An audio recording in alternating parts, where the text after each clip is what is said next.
The bald man and the tall and thin man looked at Scarface with some disdain, but finally nodded. There was nothing hidden in the deal between them, and Yaxiang heard it clearly. She didn't even react when she was about to be taken away by the scarred man. But when she heard that several people were going to kill Suyu, she finally couldn't bear it anymore. The energy of fire raged out at this moment, illuminating the sky and the earth. Yaxiang stood up like a goddess of fire. This scene startled all 9 men, and they stepped back suddenly, but that was all. After all, in the eyes of the top-notch ones, this little bit of magic power was too insignificant. A woman could release such intense fire energy. Anyone with a reasonable understanding would know why. It was instinctive cognition, and no one would assume the wonder before them was the result of a combat technique. Because combat techniques were so rare, even the 3 of them had never had the opportunity to wield them. Scarface looked a little embarrassed when he didn't expect that this woman would be a witch. The bald man gave a sarcastic look and continued to ask, "Do you still want to take it away?" The woman is a witch. No matter how beautiful she is, what's the point? You can only look at her, but not eat her. If she really becomes your woman, you can imagine what will happen to you. Fortunately, I found out early. Cold sweat broke out on Scarface's forehead, and his admiration for Yaxiang just now turned into a chill. However, he still nodded and said coldly, "I'll take the woman away. Move more quickly." The bald man didn't ask any more questions. After reaching the super first-class realm, his vision and thinking had already separated from those below him. He knew what Scarface meant. The role of a witch is much greater than that of an ordinary person. This time, no one hesitated. The boy who looked like he could be killed with just one blow didn't need the help of 3 top-notch fighters. The 6 top-notch fighters nodded immediately, and a short man stepped out and shot forward with an iron sword in hand. Roll! Yaxiang swung her left hand angrily, and a huge ball of fire shot out. But the other party only sneered, dodging to the side. He was a first-rate warrior, but he wasn't arrogant. Using his body to resist the attack of the fire element was a fool's move. This woman couldn't be killed, so the short man could only try to knock her unconscious. He rushed to Yaxiang's side and punched her shoulder blade with his left hand. He couldn't hit her face, because if he broke it, Scarface might take his anger out on him. So, it was very troublesome. The huge flames outside of Yaxiang's body did cause some damage. The short man's fist hit Yaxiang's shoulder, and the fist was immediately wrapped in flames, making a sizzling sound. However, to the short man's surprise, his punch did not knock her away. This is so unreasonable. The person on the other side was clearly just a second-rate warrior. He subconsciously watched his heart trembling. This woman had actually used her magical power to crush the soil, forcing herself to avoid being blown away. Her legs even cracked, and blood gushed from her pores. With a crack, the sound of the shoulder bone breaking was heard. Yaxiang clenched her teeth, and even her lips were bleeding, but she still did not retreat. The dagger in her hand slashed towards the short man's neck. That's really cruel. This woman was so cruel to him. Shocked, the short man raised his iron sword, only to hear a sharp clang as the sword was cut directly off. In an instant, he felt the danger of life and death, and leaned back as the short sword rubbed the fur on his neck and slashed out. Even if he was a top-notch warrior, flesh was still flesh. Not to mention, he was only a top-notch warrior. His disdain for women prevented him from even using his protective magical powers. A trace of red appeared on his face, and he couldn't help but touch his neck subconsciously, anger surging in his heart. "I want that dagger." The bald man naturally saw this scene, and suddenly turned to Scarface and said, "A weapon that can easily cut through an iron sword is not something you can find everywhere. Now that the deal is done, the woman belongs to Scarface, so the knife should be his. Take something in exchange." Scarface snorted coldly. The bald man narrowed his eyes and continued, "The higher-ups demand that everyone except Xiao Huahua be killed. The threat is palpable." Scarface had no choice but to grit his teeth and nod. "Take it." To be honest, the short man was furious. He was fighting like crazy, but those 2 men were discussing a deal behind his back. He had just been nearly killed by that dagger. But the other man was a top-notch fighter, and a single flick of his finger could decide his life or death. This is reality, and the short man has long accepted his fate. "Damn it," he spat, then swiftly struck Yaxiang's wrist with his palm, sending the dagger crashing to the ground. By this point, Yaxiang's leg was broken, her shoulder shattered, and she had lost most of her mobility. The short man didn't bother to pay any more attention to her, locking onto his target. He looked at the boy who was still motionless and swung the iron sword to chop him directly from the top of his head. "You dare!" Yaxiang, using almost all her magical power, roared. Her magical power surged to an extreme degree at this moment, and blood flowed from every pore of her body, intertwining with the brilliant red flames in an eerie and poignant scene. The instantaneous surge of magical power prevented Yaxiang from fully absorbing it, and she violently spat out a mouthful of blood. Then she reached out and grabbed the short man's back. The bald man's eyes lit up, and the other two also showed great interest. Unexpectedly, the witch in front of him, who was almost a lamb to be slaughtered, actually broke through in an instant. From second-rate to first-rate, the surging magical power revealed demonstrates this. But the short man, eager to complete his mission, didn't realize that even after the bald man and the others noticed the change, they didn't speak out to warn them. In their eyes, he was just a first-rate soldier. If he died, he died. After all, he wasn't one of their own. Before the sword could be thrust down, the short man felt a burning breath on his back, and a huge sense of crisis burst out. He instinctively shuddered, but before he could turn around, the flesh on his back was grabbed by Yaxiang and torn off. The scene was extremely bloody and horrific. "Don't touch him." Yaxiang's eyes turned blood red, and then she punched out, knocking the short man away alive. His whole body was ravaged by flames, and no matter what he did, the flames could not be extinguished. "Save me! Save me! Save me!" The short man finally realized something was amiss and rolled around on the ground, but it was no use. The flames generated by sorcery were no match for ordinary flames. He reached out to the three leading top-tier warriors, but was met with a cold indifference. "Pooh! It's so hard to kill a piece of trash," Scarface shouted coldly, glancing at the remaining first-rate fighters. "Leave that woman to me." The 5 people nodded and quickly followed. They were also worried that further complications might arise. "Woman, come with me." Scarface approached step by step. Yaxiang just looked at him coldly. She knew that this man's power was so terrifying that her body, which had just broken through, was trembling. Scarface stood in front of Yaxiang defenselessly. The contemptuous smile and the scar on his face made him look even uglier. He simply waved his hand, and the magical power that erupted from his body blew away the raging flames from Yaxiang's body. Then he sneered, "Woman, follow me. Be my slave, and you will survive." Roll. Yaxiang remained indifferent, glanced away from the corner of her eye, and a sense of sadness surged in her heart. The gap between super first class and first class is too big. I failed to protect Suyu. Why am I so weak? Is he your man? Yes. It's a pity he's going to die. Chapter 46. Yaxiang remained silent. It was useless to say anything at this moment. She had already made her final plan and would leave with Suyu. Scarface was filled with anger and had a bad look in his eyes. This woman was already his, so naturally he couldn't think about other men anymore. Want to die? Wishful thinking. Scarface's twisted mentality made him change his mind. He wanted to destroy the last thought in this woman's heart with his own hands. Thinking of this, Scarface stopped the 5 first-rate fighters and came to Suyu in one step. He looks delicate and tender, but it's a pity that he's a dying waste. He raised his palm and calmly clapped his hands with his seemingly ordinary palm. "Woman, look carefully at how your man died." Scarface sneered. His hand fell, but stopped abruptly.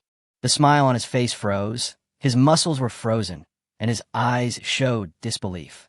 His palm fell on Suyu's head, hanging there, but unable to go down any further. Ding!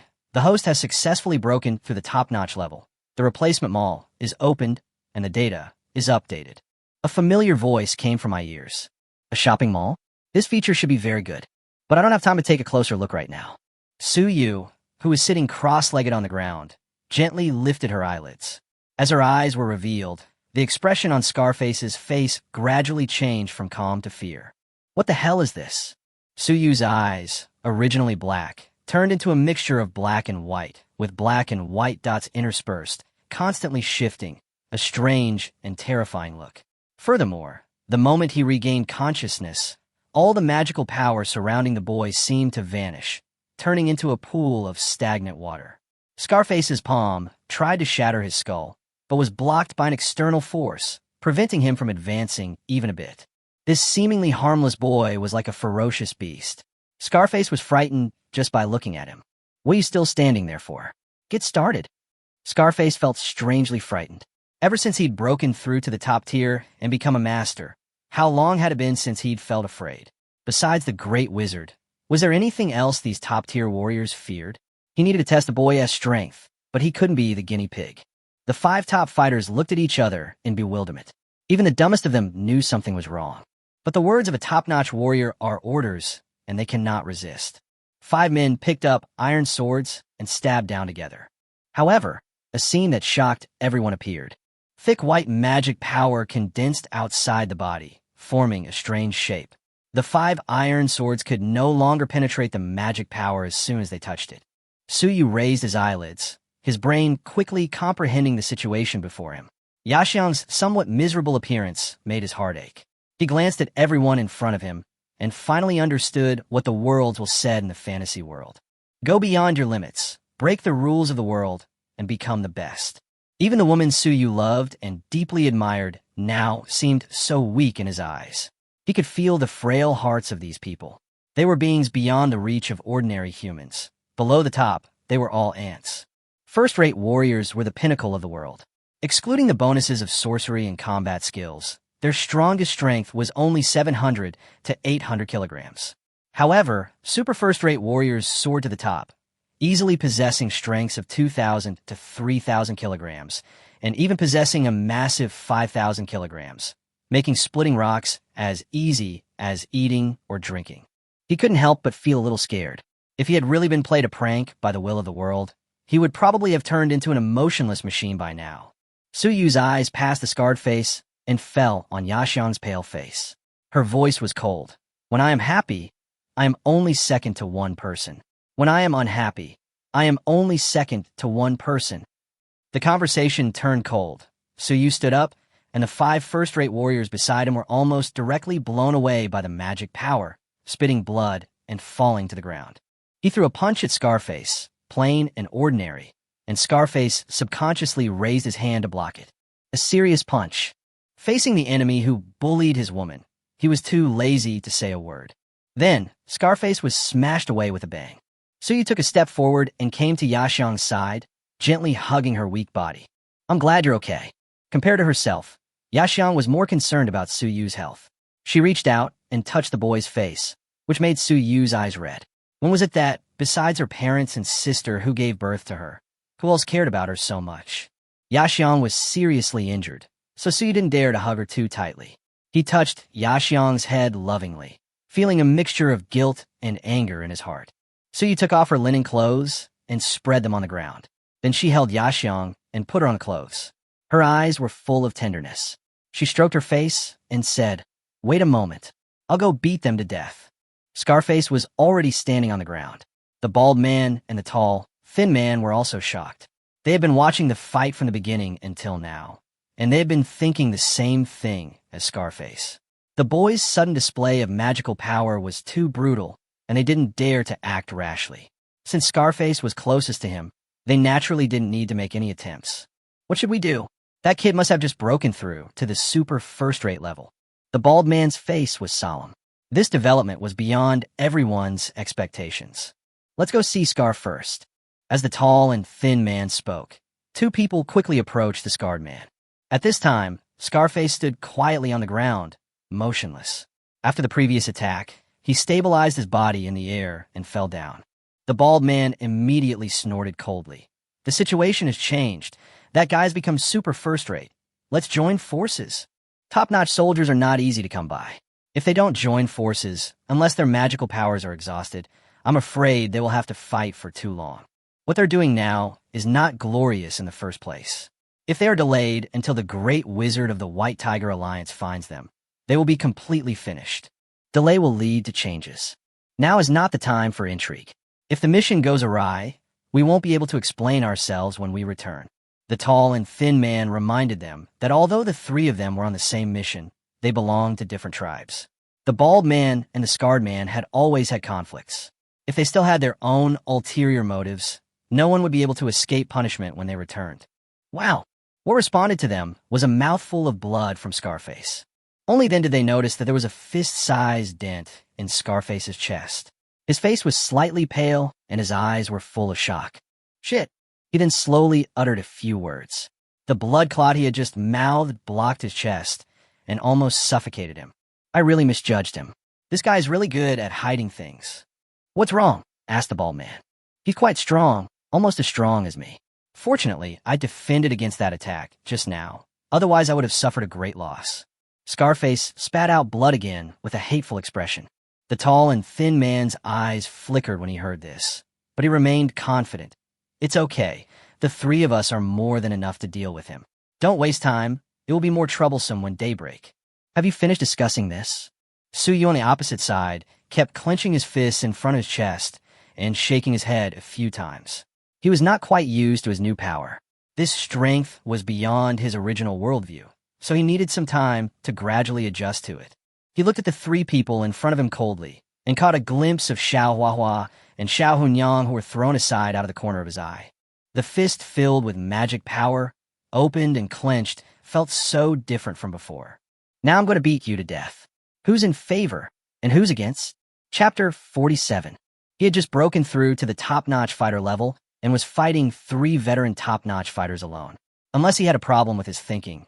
Suyu was not stupid, but he had to avenge his wife, at least to get some interest now. You little brat. So what if you've broken through to the super first-rate level? You're just looking for death. We'll grant your wish. The momentum of the 3 men suddenly increased. Scarface was injured, and his control over his magic power seemed to be weakened a little. However, before the 3 of them could make any move, Suyu on the opposite side rushed over like a ghost. The pitch-black night was brightly illuminated by the pure white magic power bursting out of his body. As he approached the 3 people, he suddenly leaped into the air. Shadow of which power? As Suyu uttered a few words, the surging magic power instantly condensed outside her body. A magic power energy with a human outline took shape and wrapped Suyu inside. What the hell is this? Is it a combat skill? The 3 people were so stunned by this sudden scene that they even forgot to operate and just stood there stupidly. Feelings of envy, jealousy, and hatred instantly surged in my heart. It was simple. These 3 had fought for most of their lives, yet had never had the opportunity to learn combat techniques. Among the ranks of top-tier warriors, only a few well-known and famous ones have been favored by clan leaders or great witches and had the opportunity to learn combat techniques. Among them was Xiao Hunyang, who was lying beside him, dying. No wonder you're so arrogant. But after all, you've only just broken through. It's wishful thinking to want to fight the 3 of us. Catch this kid, dig out his fighting skills, and we'll split it among the 3 of us. Good. My life suddenly has a new direction, and the opportunity to learn combat skills is just around the corner. I feel a little excited just thinking about it. The 3 of them no longer had any scruples or fears, and their eyes looking at Suyu became extremely greedy. But the next second, these 3 people could no longer stand. Suyu raised her fist, and the shadow moved in sync with her. The 2 of them were like conjoined twins, and they punched down in an instant. A serious punch. The overwhelming witchcraft power was like a mountain crashing down on one's head. Fuck you. Another combat technique. Can you be a human being? The greed that had just arisen was instantly replaced by fear. All 3 of them were panicked and instinctively raised their hands to catch it. There's no way to run away. The magic power of this punch covers such a large area that there's no time to retreat at all. But after all, he was just a top-notch person who had just broken through, so the 3 of them were not so frightened that they were unable to fight back. The power of 2 combat skills. Be careful. Carry it together. Stop talking nonsense. I'm not blind. Scarface scolded. Because he couldn't estimate the explosive power of this unknown fighting skill, the bald man chose the safest method. The fist condensed with witchcraft power was as big as a bull's head, and with the tremendous witchcraft power, it instantly hit the fists of the 3 people. Pung! The earth cracked instantly. The spider-pattern cracks stretched for hundreds of meters. The 3 men felt their feet sink, and their ankles and half of their calves were smashed into the ground. The bald man and the tall and thin man had gleaming eyes and were so shocked that they were speechless. The magic power that can withstand 3 top-notch warriors can actually reach this level. Baitman, so strong? Huh? The tall and thin man. The bald man was about to praise when he felt something was wrong. The force of his fist didn't seem that strong. He couldn't help but look at the tall and thin man, who was also confused at this moment. The two of them looked at each other in confusion. Wow, what a strong force. Scarface spat out another mouthful of blood. His face turned ashen, but he fell into madness in an instant. Boy, your fighting skills belong to me.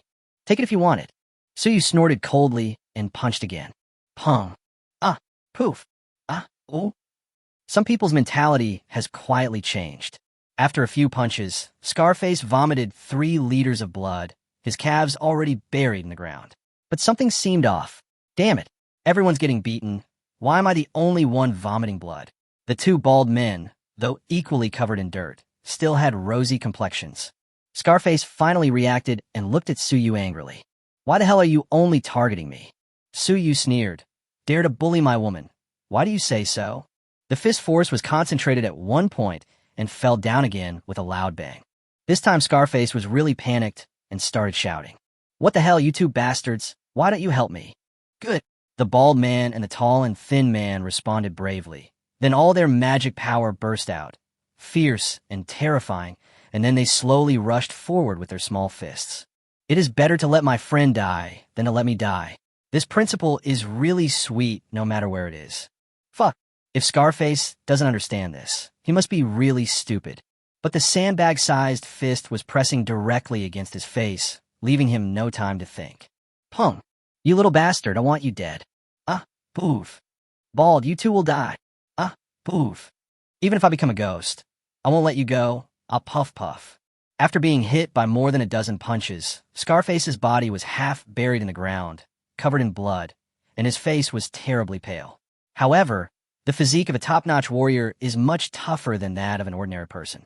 Even so, this guy still had the strength to curse. Suyu's rich magical power was almost completely depleted, indicating that it was unrealistic for him to defeat 3 people alone with his current strength. The interest had already been collected, and continuing the commotion would be counterproductive. After all, the bald man and the tall, thin man were still watching closely. Just because they didn't resist didn't mean they couldn't resist.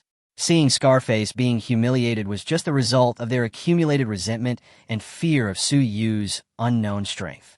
Seeing someone who could easily pull out 2 fighting skills, they had to suspect that he had a backup plan. This was one of the reasons why Suyu was able to suppress them. The fear of unknown power, the overwhelming momentum Suyu suddenly displayed, and the shock of the 2 fighting skills were the final result of various factors combined. If they really tried their best, Suyu would be the one who suffered. But there are no ifs in life. A hint of timidity at the beginning and the discord between each other had already doomed this outcome. Gaga gaga. Suyu's clenched fist made a crackling sound, and thick magic power gathered in his fist. In this punch, he did not pay special attention to the scarred man, but punched the 3 people seriously. The bald man and the tall and thin man's expressions changed. This time they really felt the danger signal. Boom! The magic power contained in this punch was even greater than before, and it directly caused the ground to fracture and fall down in one piece. The bald man and the tall, thin man spat, their hearts pounding with anger. If they hadn't used all their initial strength to defend themselves, they would have suffered a great loss. This guy in front of them was truly wicked. Who would have thought he would suddenly do this? The air was filled with smoke and dust, and the scarred man was finally knocked unconscious. The bald man and the tall and thin man covered their mouths and noses and choked several times before they used their magic power to disperse the dust. The ground they were falling to was more than 1 person high, and there was no trace of Suyu above the ground. The bald man rolled his eyes slightly and cursed loudly. Fuck, I got fooled by that kid.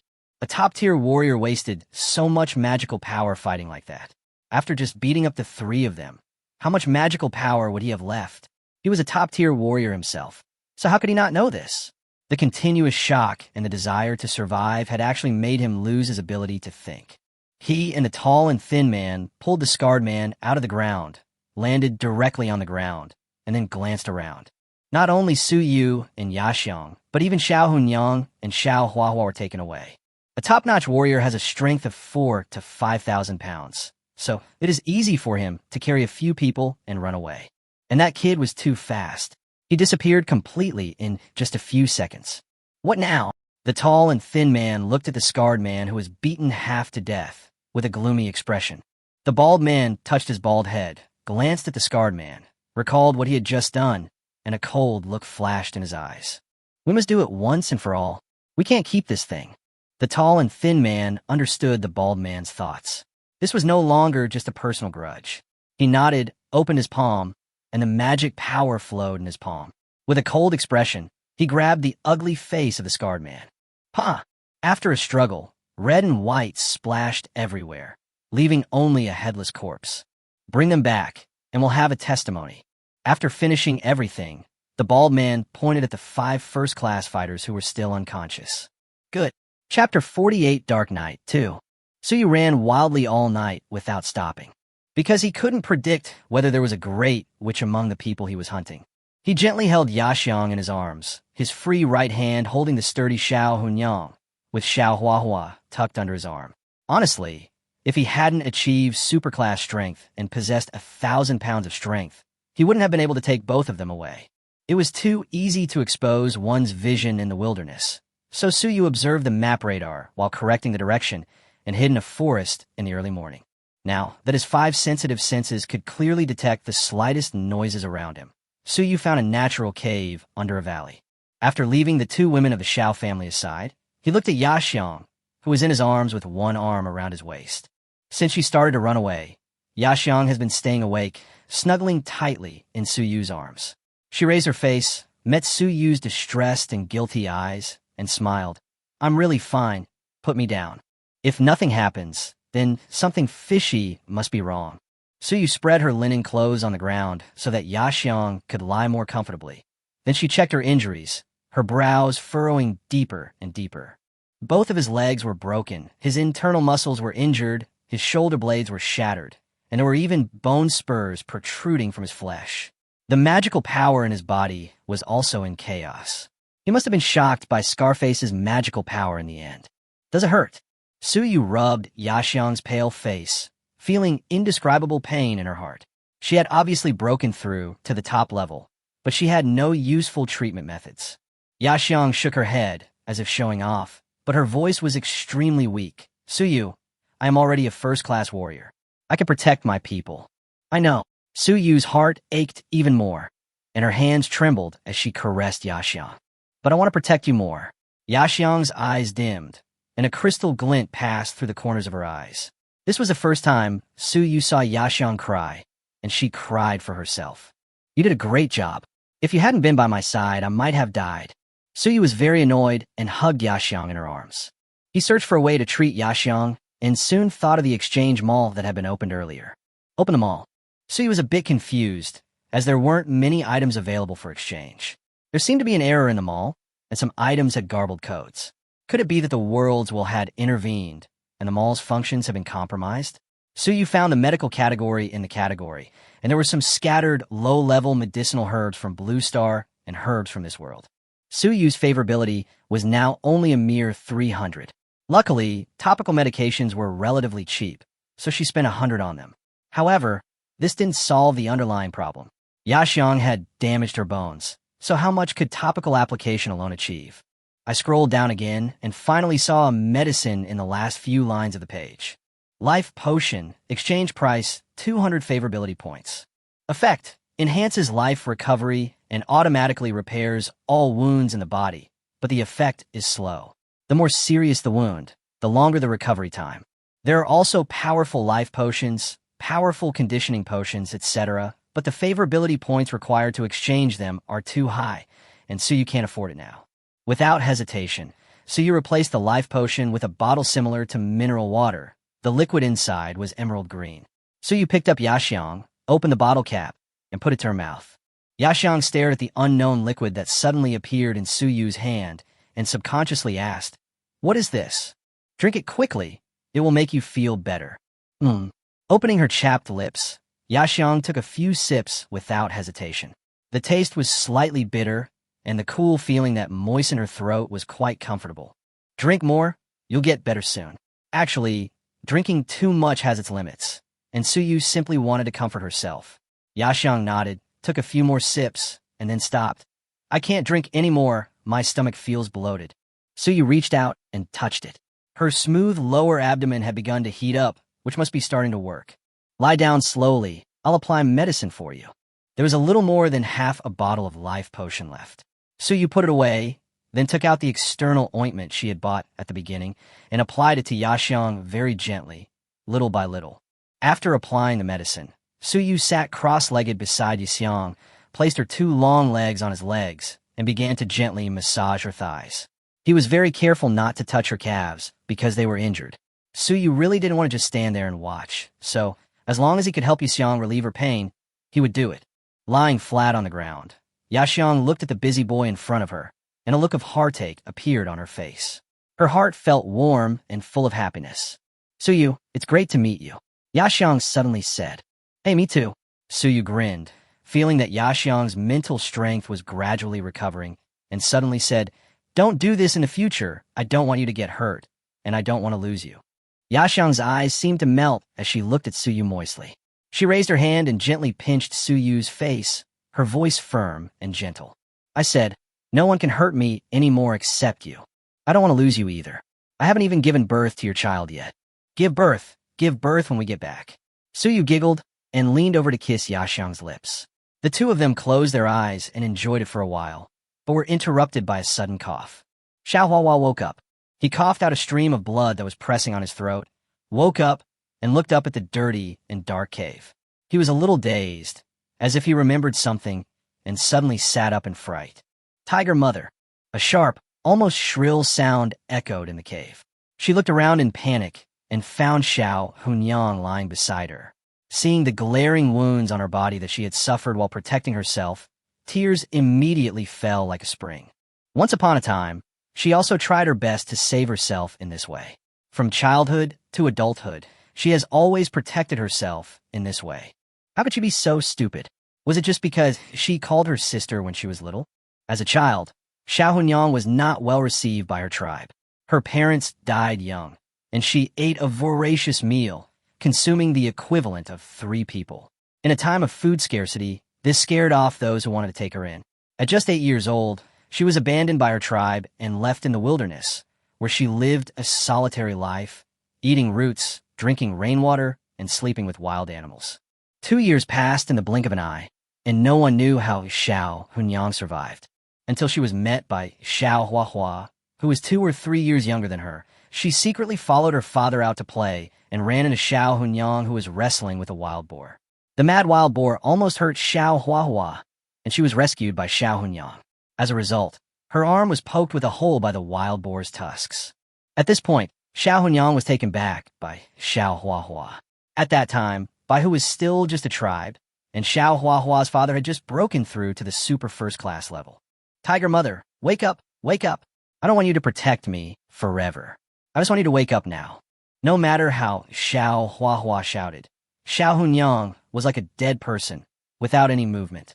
In fact, Xiao Hunyang should have died long ago if it weren't for her incredibly strong physique. Suyu frowned slightly as she looked at Xiaohuahua, who was crying. Xiaohuahua was very noisy, and Yaxiang needed a rest. Although Suyu sympathized with them, she did not have a very deep relationship with them. Don't cry. She can't hold on any longer. Sujueri maindith. With his top-notch senses, he had noticed that Xiao Hunyang's heartbeat was getting weaker and weaker, almost to 0. Only then did Xiaohuahua notice that there were 2 familiar strangers not far from her. Sujue. It's me. Were you the one who saved us? Xiaohuahua wiped the tears from her face. You can say that. Suyu nodded. Coincidentally, she brought you and escaped to me. Because of this, his woman was also seriously injured. Suyu couldn't be angry at a dying person, and she was also partly responsible for the twists and turns in the matter. Xiaohuahua wiped away her tears, stood up, and walked directly to Suyu. She glanced at Yaxiang, who was also recovering from her injuries, and pleaded directly. Suyu, you must have a way to save Tiger Mother, right? As long as you can save Tiger Mother, I will agree to any conditions you ask. You think so highly of me.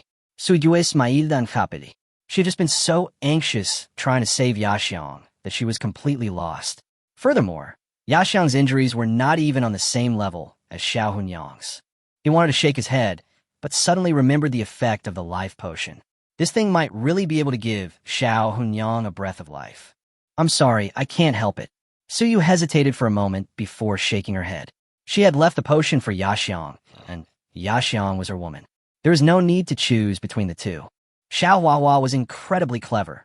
She noticed Su Yu's daze and hesitation, and she knew exactly what she was thinking. The option to refuse a transaction simply existed because one party wasn't offering enough. But now she is far away from the alliance, with no one and no belongings around her. How can she change the mind of the man in front of her? Watching Xiao Hunyang's last breath, Xiao Huahua steeled her resolve and knelt before Su Yu. She reached out and grasped Su Yu's hand, pressing it against her not-so-swollen chest. Feeling the familiar softness and intense heartbeat, Su Yu felt a piercing gaze from behind her and immediately withdrew her hand. Xiao Huahua didn't care, but said calmly and resolutely, Su Yu, as long as you can save Tiger Mother, my people are now yours. In addition, after returning to the White Tiger Alliance, you can ask for any resource conditions, as long as I can do it. Su Yu admitted that Xiao Huahua was very beautiful, with delicate features, seductive eyes, and rare fair and delicate skin. She was a true young lady. If she had been the one who had traveled through time, she would probably have found it difficult to resist such a direct temptation. But things are different now. I have a woman. Su Yu did not avoid Xiao Huahua's eyes, so as to make her give up the idea. Chapter 49. It was a rare setback in her life, and Xiao Huahua's eyes became dull.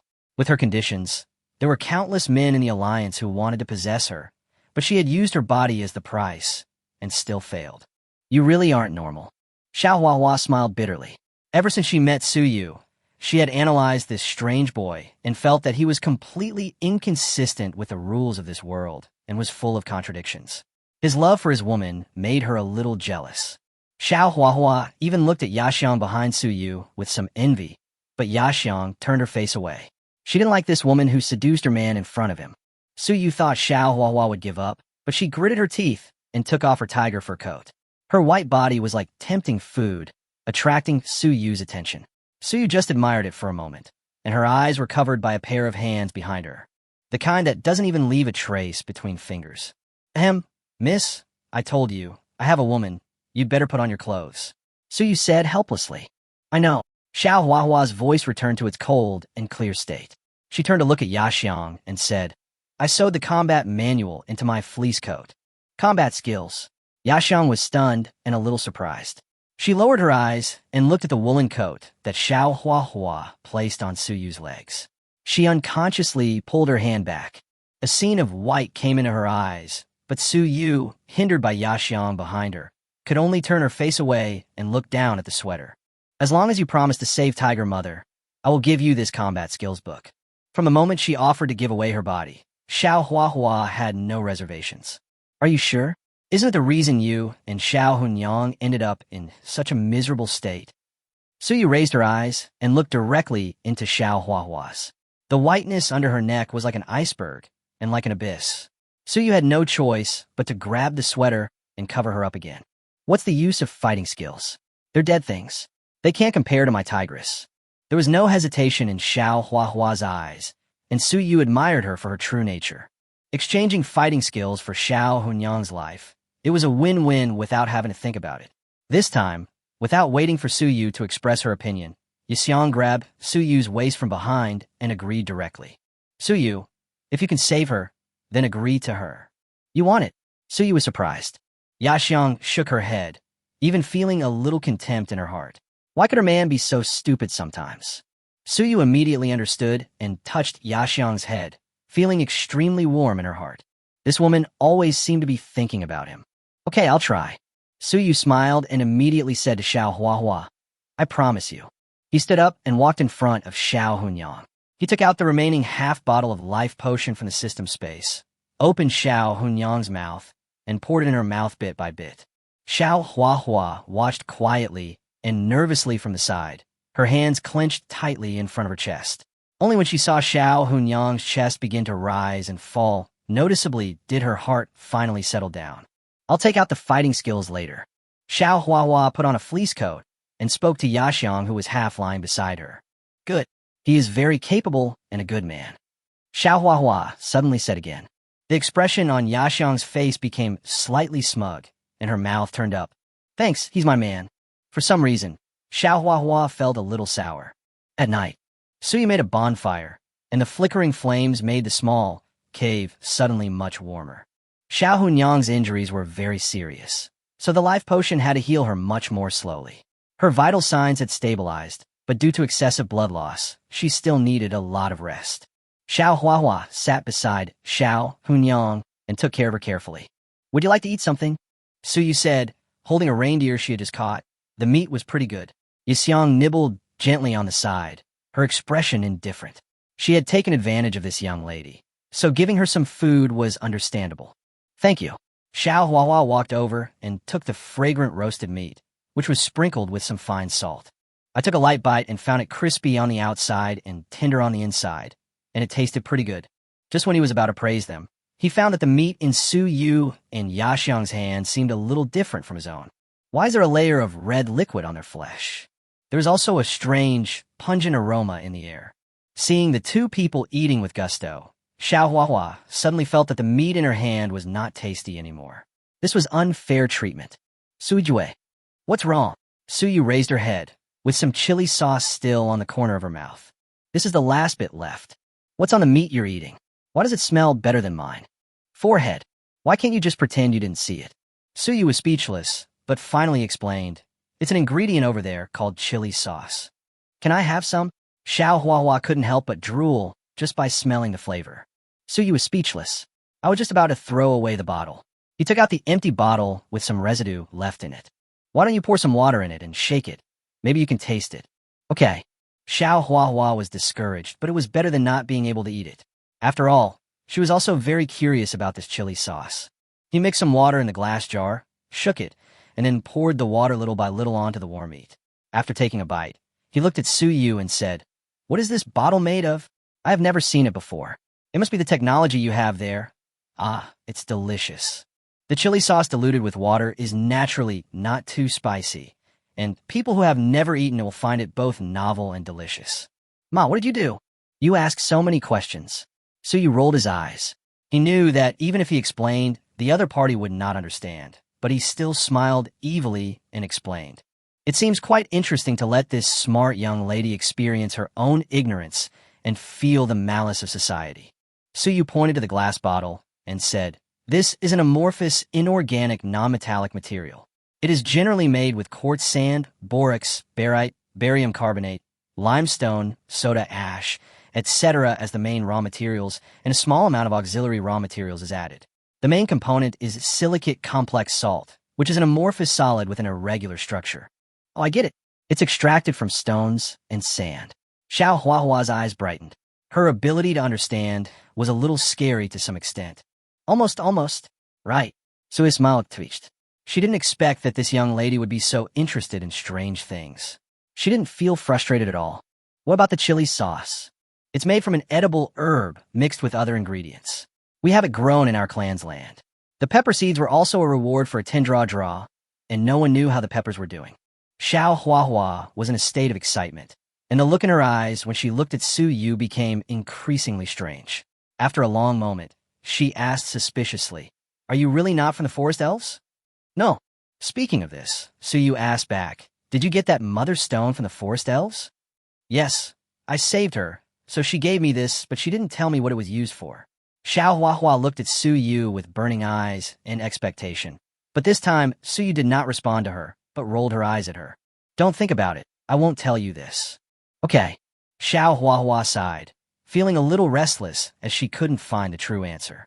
After a brief silence, Su Yu reminded the other party, "Yixiang and I will leave here and go back tomorrow. Xiao Hunyang is fine, so take care of yourselves." Xiao Huahua was startled, her beautiful eyes widening. "Aren't you going to escort us back to the White Tiger Alliance?" Su Yu's eyes widened even wider than hers. "Why should I escort you back?"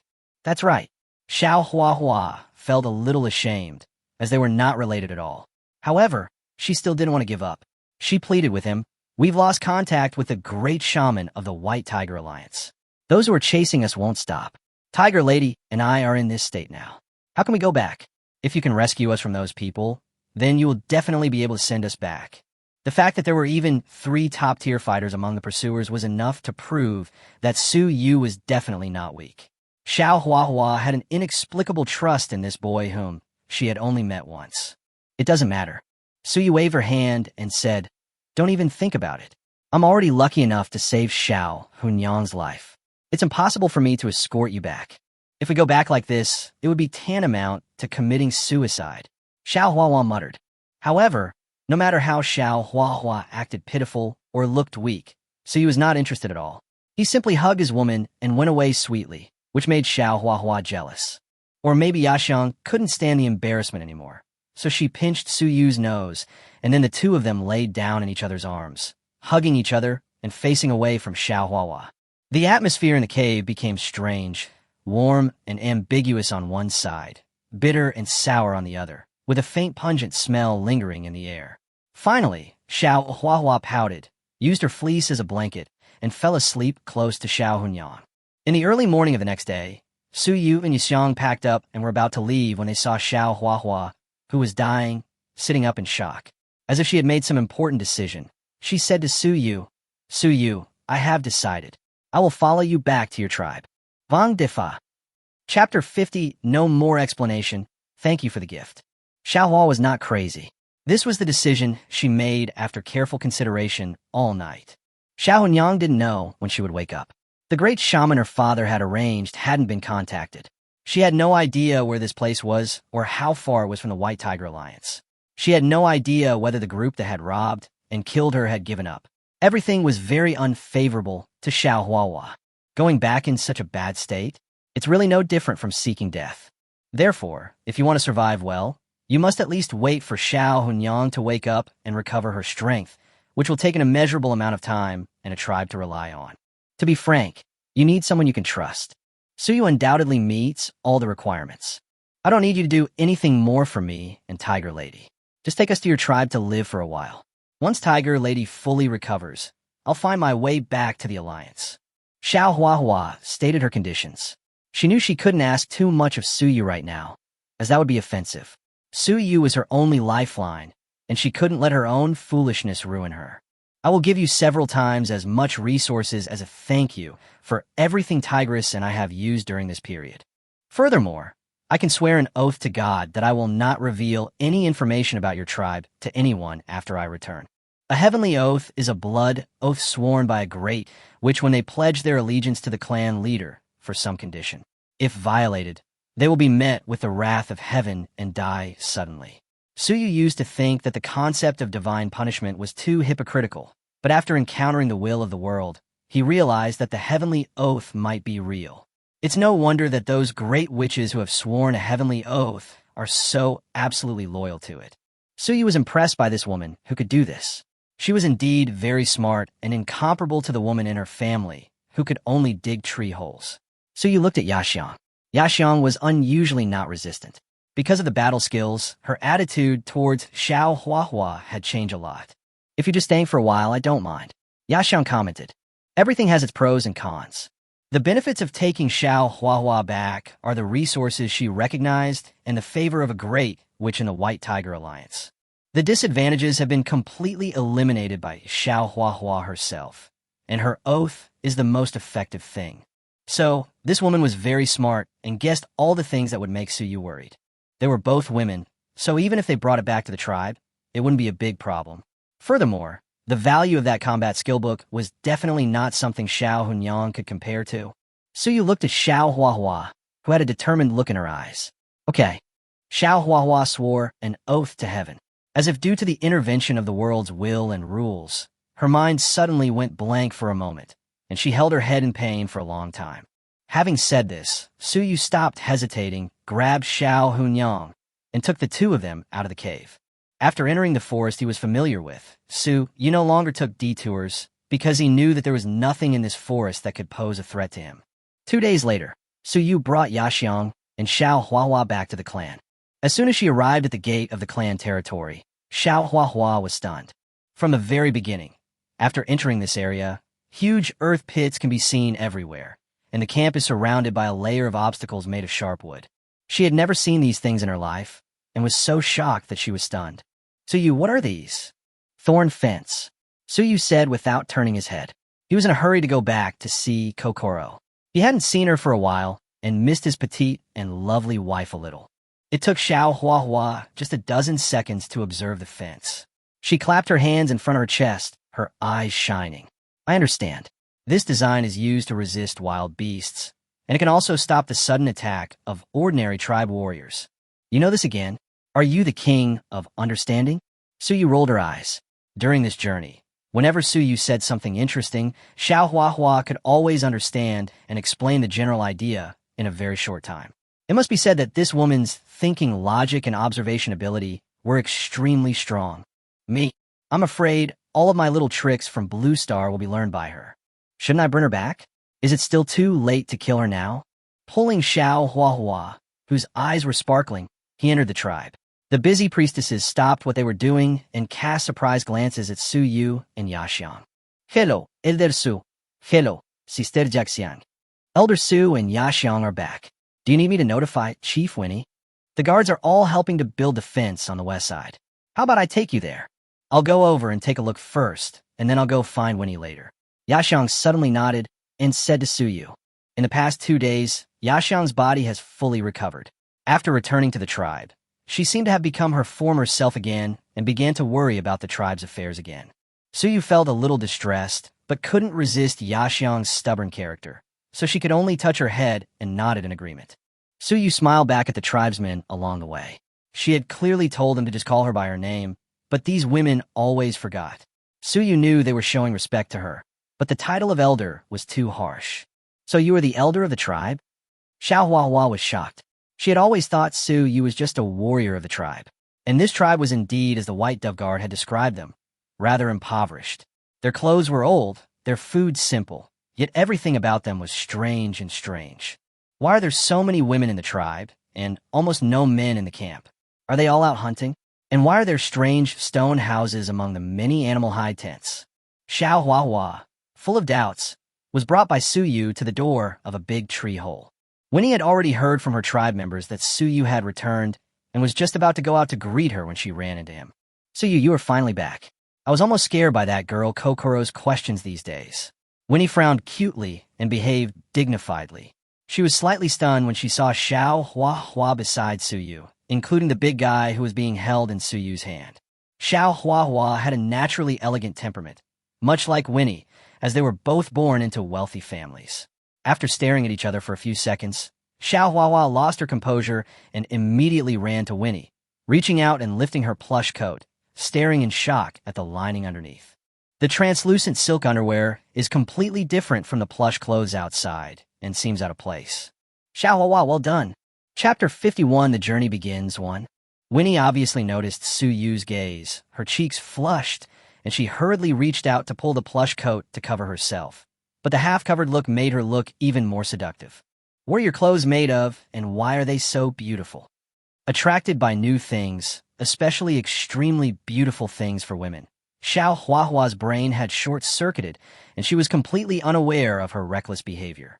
If it were someone else, I'm afraid Winnie would have lost her temper long ago. She even reached out and pinched the clothes and twisted them with her hands, her eyes full of strangeness. I see. I get a headache when I hear these 4 words now. Suyu rubbed his forehead. It's mountain spider silk. Can that stuff be used to make clothes? How come it's not sticky at all? And it's so beautiful and feels so soft. It's like it was designed specifically for women. Are they new members of the tribe? Winnie said with embarrassment, and finally pulled Xiao Huahua's hand away. She thought that Suyu brought them back from outside to join the tribe. No, she's the daughter of Xiao Dao of the White Tiger Alliance, and that big guy is from her tribe. Suyu shook her head and then said, they may stay in the tribe for a while. You can make arrangements for them. Oh, is that so? I see. Since it was Suyu's decision, Winnie didn't ask. In her heart, Suyu was the person with the most say in the tribe besides herself. If necessary, he could even bypass her on some matters. Then I'll go back first. After enjoying the benefits, Suyu looked at Xiao Huahua and said, don't run around. I'll only move around in the tribe. Xiao Huahua obviously has ADHD. After all, she is too curious about this place. Whatever you want. Suyu rolled her eyes at her and left. When they returned to Kokoro's house, the girl was squatting at the door, holding her cheeks with her hands, staring at the sky in a daze. so much so that she didn't even notice Suyu coming back. Intending to tease the girl, Suyu tiptoed over from the side. Inside the room, Lin was cleaning up the spider silk that covered the floor. She caught sight of Suyu from the corner of her eye and thought about calling out to him, only to find the boy approaching her sister in a sneaky manner. Lin felt a little helpless. Oh, who dropped this? Wow. Kokoro was startled and turned around to see a familiar person sitting cross-legged on the ground. The expression on his face changed from dull to surprised and then to joy. He jumped up from the ground and rushed over. Brother Suyu, you're back.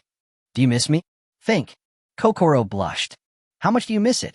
There are a lot of them, as many as the stars in the sky. I miss you too and talk about you to me every night. Kokoro began to shift the blame. Suyu then glanced at Lin, who was busy in the room, and coincidentally, the other party also raised her face because of Kokoro's voice. Their eyes met, and Lin suddenly bit her lip. I'm Busa. Turning around, as if fleeing, one could see the snow-white skin of Lin's earlobes and the back of her neck gradually turning crimson. Increase Lin's favorability by 150 critical hit. Lin's favorability has increased. Current status, close. Forehead. Suyu's mouth froze there. He inexplicably felt that this scene was very familiar. Ahem. At this moment, a faint cough sounded in her ears, and Suyu realized that there was another person in front of her. Hey, Lily, what's up? Lily looked a little green. She turned her face away and said, Well, the peppers that brother Suyu asked me to plant have grown, and I wanted to tell you. Okay, take me to see it. After scratching his head, Suyu followed Liuli out of the house. Suyu had cleared a plot of land within the campground, specifically for the cultivation of these plants. Ever since Winnie had assigned Liuli to stay, Suyu had entrusted her with the task of caring for them. The little girl was very responsible and enjoyed learning the basic agricultural knowledge Suyu was teaching her. Liuli was studious and intelligent. If she were on Blue Star, she would have been a true academic achiever. Suyu likes little girls like this kind of girl very much because she is capable. Originally, plant seeds could only be obtained through 10 consecutive draws, but now that the mall is open, even if a small part of them has been disrupted by an unknown force, it can still be exchanged for many useful items. Among them are numerous agricultural plants. However, the replacement price of those seeds is a bit exaggerated. I don't know if it is really the will of the world that is causing trouble and deliberately messing with Suyu's mentality. A bag of chili seeds costs 1,000 favorability points. A bag of cabbage seeds costs 1,200 favorability points. A bag of vegetable seeds costs 1,500 favorability points. A bag of hybrid rice seeds costs 3,000 yuan. Okay, did Xiao AI an extra 0 when you open them all? I think you are targeting me on purpose. 10 consecutive draws of stamina potions are an important source of Suyu's strength, and now a portion must be allocated to the development of the tribe. And this is just one of the basic necessities of life, yet it is so terrifying. As expected, farming is not that easy. Farmers are the best in the world. Increasing favorability is the most direct and violent way out. Chapter 52, the journey begins, too. Making the tribe members dependent on you, admiring you, and increasing the closeness between them is the inevitable path to take. Although the favorability is increasing steadily now, the speed at which it is obtained is a drop in the bucket compared to the prices in the mall. Suyu calculated that, during the entire day, before midnight, the favorability value fluctuated between 300 and 500. Adding in the tribe members who had come in later, taking the middle value, for 100 divided by 60, each person could provide her with about 6 points of favorability per day. This was the minimum amount of favorability gained during the normal stage. It's not high, but it's certainly low. But the potential is huge. After all, there's plenty of room for maneuver. So, as long as Suyu is given enough time, everything is possible. But the problem is that time is a little tight for the time being.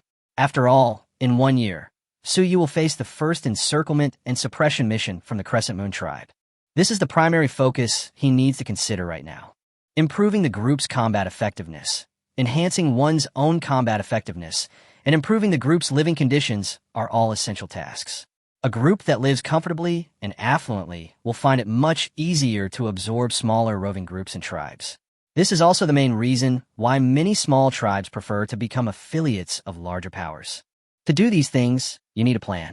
So you planned to go to Winnie to discuss this when she had time. So, as to officially let the tribe enter the development stage. Adding the 150 favorability points he had just gained, it was exactly 1250. Suyu gritted her teeth, exchanged for another bag of cabbage seeds, and handed it to Liuli beside her. Start planting this tomorrow, and separate the planting areas. In order to distribute nutrients evenly, it is better to be careful. Okay. Liuli's eyes lit up as she took the strange bag. After some time, she was no longer surprised by these things. The two of them crossed the tribe's territory and encountered several men returning from an early morning hunt. They all stood solemnly, showing great respect to Suyu. Now that they were self-sufficient and free from constraints, some had even escaped slavery and become true members of the tribe, and they showed great respect to Suyu. Thank you for your hard work, everyone. Suyu Ismail. Walking past the witch cleaning the meat, a child was drawing patterns on the ground with a small bone knife. The Rose tribe had no patterns, no great witch, and was truly destitute. After some self-entertainment, we finally arrived at the breeding base. The peppers were already formed, red and blue, a dazzling array of colors. They were so ordinary things on Blue Star, but now they were a mixture of surprise and delight. The only thing was the addition of a headache. Xiaohua, why are you here? Are you so free? Is this a moral decline or the sorrow of Tiger Mother? Xiao Huahua squatted next to La Jiao, the hem of her flannel coat dragging on the ground, her eyes full of desire to learn new things. Suyu, you're here? Damn, don't say this is the same as your home. This is my home. Suyu was not worried that this guy would destroy the chili peppers. She was very smart and well-behaved. Why are you here? Didn't I tell you I'd go shopping? I'm really interested in the things here. Xiao Huahua smiled and pointed at the red crescent peppers. What is this? I've never seen anything like it in my life. Suyu walked closer and smiled. Didn't you eat here a few days ago? I know, it's chili. Tisk. These 4 words have become Suyu's nightmare. If there is anything you don't know, could you tell me so I can know? Ha! Xiao Huahua broke off one without hesitation and put it in her mouth and took a bite. Don't eat it, it's very spicy. Before Suyu could frown, Liuli on the side hurriedly stopped her, then skillfully took out the clean water from the side and handed it over. Suyu looked at Liuli, her head full of question marks. Have you eaten it directly? It's really amazing that my chili peppers have survived to maturity. Wow, ba. As expected, Xiao Huahua lost all her temperament. She squatted there like a clown, looking very unhappy. Cili mun, cili soy. After gulping down several mouthfuls of water, Xiao Huahua still felt severe pain in her tongue and throat. Her eyes were filled with tears, and she looked at Suyu fiercely and aggrievedly. You lied to me. It wasn't this spicy last time. You added water last time. Besides, these are raw peppers, so of course they taste strong. Suyu rolled her eyes. Understand. Xiao Huahua picked up the bamboo tube again and gulped down water.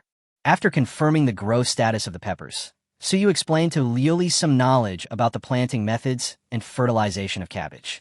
When it comes to fertilization, the oldest thing that comes to mind is naturally excrement. Liuli was very puzzled, with confusion in her eyes. She covered her mouth and said, Is that thing edible? It's supposed to be sprinkled on the soil of plants. No, that thing certainly can't be eaten, except for a certain animal. Suyu held her forehead. Fertilizer knowledge is indeed difficult for people who come into contact with it for the first time to accept. I see. Xiao Huahua, whose tongue was a little thick from being anesthetized, immediately had a flash of light in her eyes. That thing must have a special ability to help plants grow. Just like when we eat, it makes food nutritious. Suyu solemnly pressed Xiao Huahua's shoulders with both hands. No, you don't have to know. Why?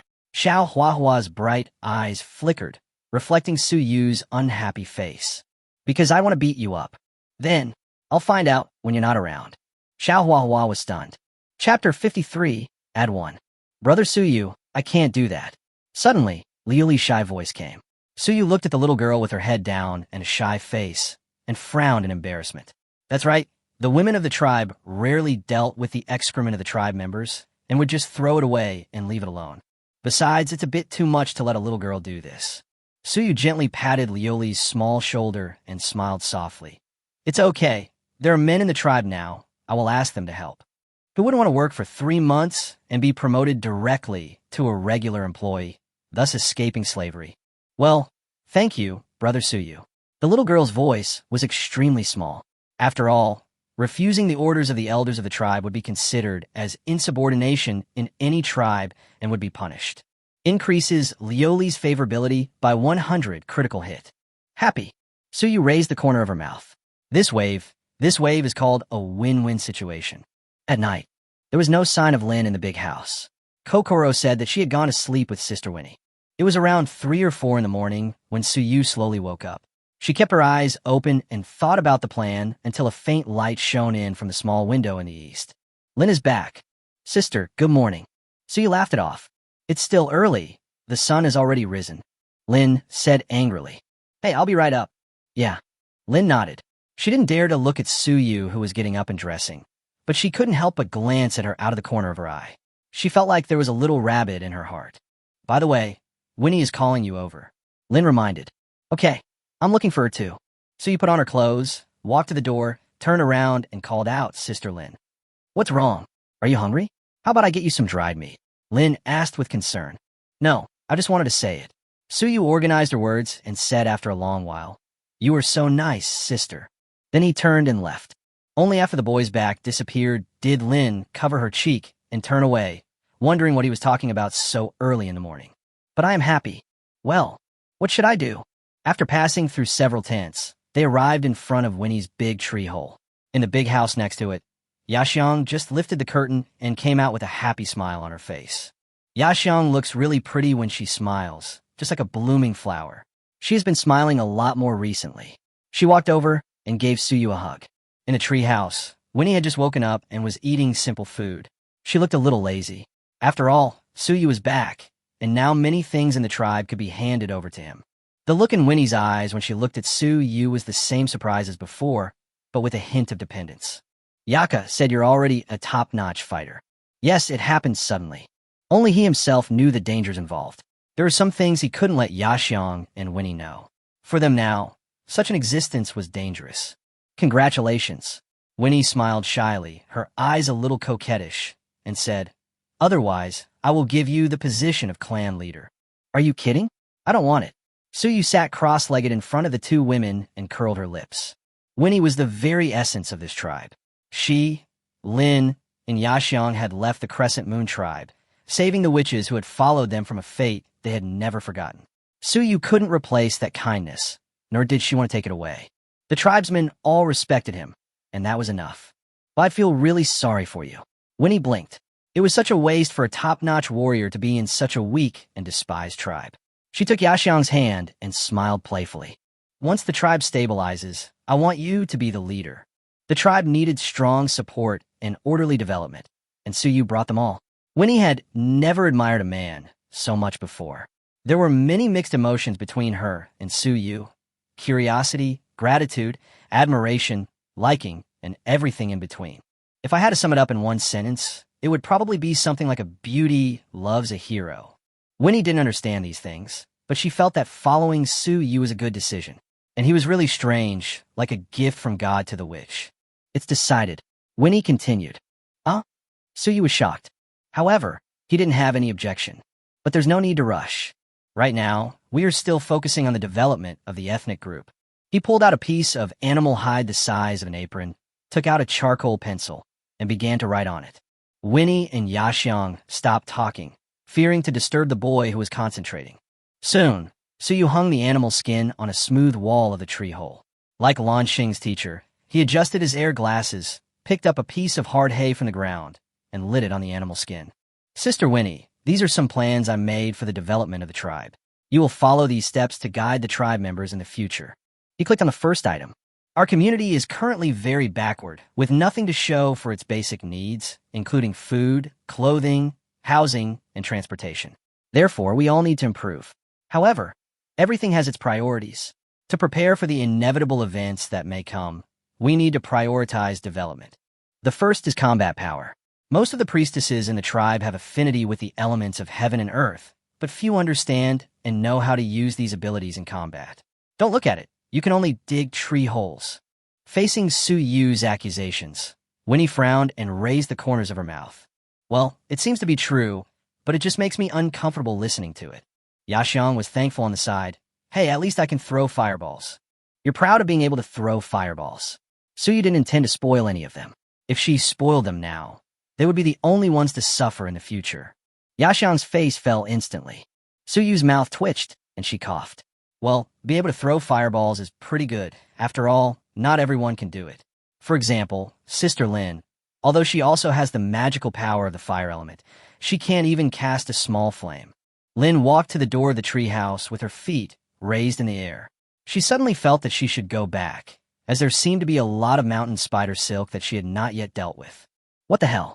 Thousands of arrows pierced my heart. Sister Lin, please come in and sit down. I'm giving them a lecture. A real man should be able to bend and stretch, nodding and bowing, and learn to follow his heart. Yeah, although she didn't quite understand what the lecture meant, Lin still sat down obediently. Okay. Continuing with the previous topic, the tribesmen need to understand and utilize their own magical powers and learn how to fight. Let me give you a simple example. Sister Yaxiang, what do you think a witch with a water element can do with her magical powers? Wash the meat. Yaxiang blurted out. 0 points. But you can't offend them. Damn, being a teacher is so hard. Suyu smiled bitterly. Washing the beast meat is one, but it is not suitable for fighting. If you want to use it in battle, then... I see. Fuck, could you please not know this? Suyu replied immediately. When the king of understanding, Xiao Huahua, arrived, the world changed color. Chapter 54, The Journey Begins, 3. Water's power is gentle and naturally restrains flames, so it can be used to extinguish fires. This means it's very effective against enemies with flame abilities. As for combat methods, you can also use water streams to attack, just like the curtain of water flowing down a mountain. Winter ice is also made of water and can freeze wild animals or even pierce their bodies. If you can achieve that level, you'll have more ways to attack and greater power.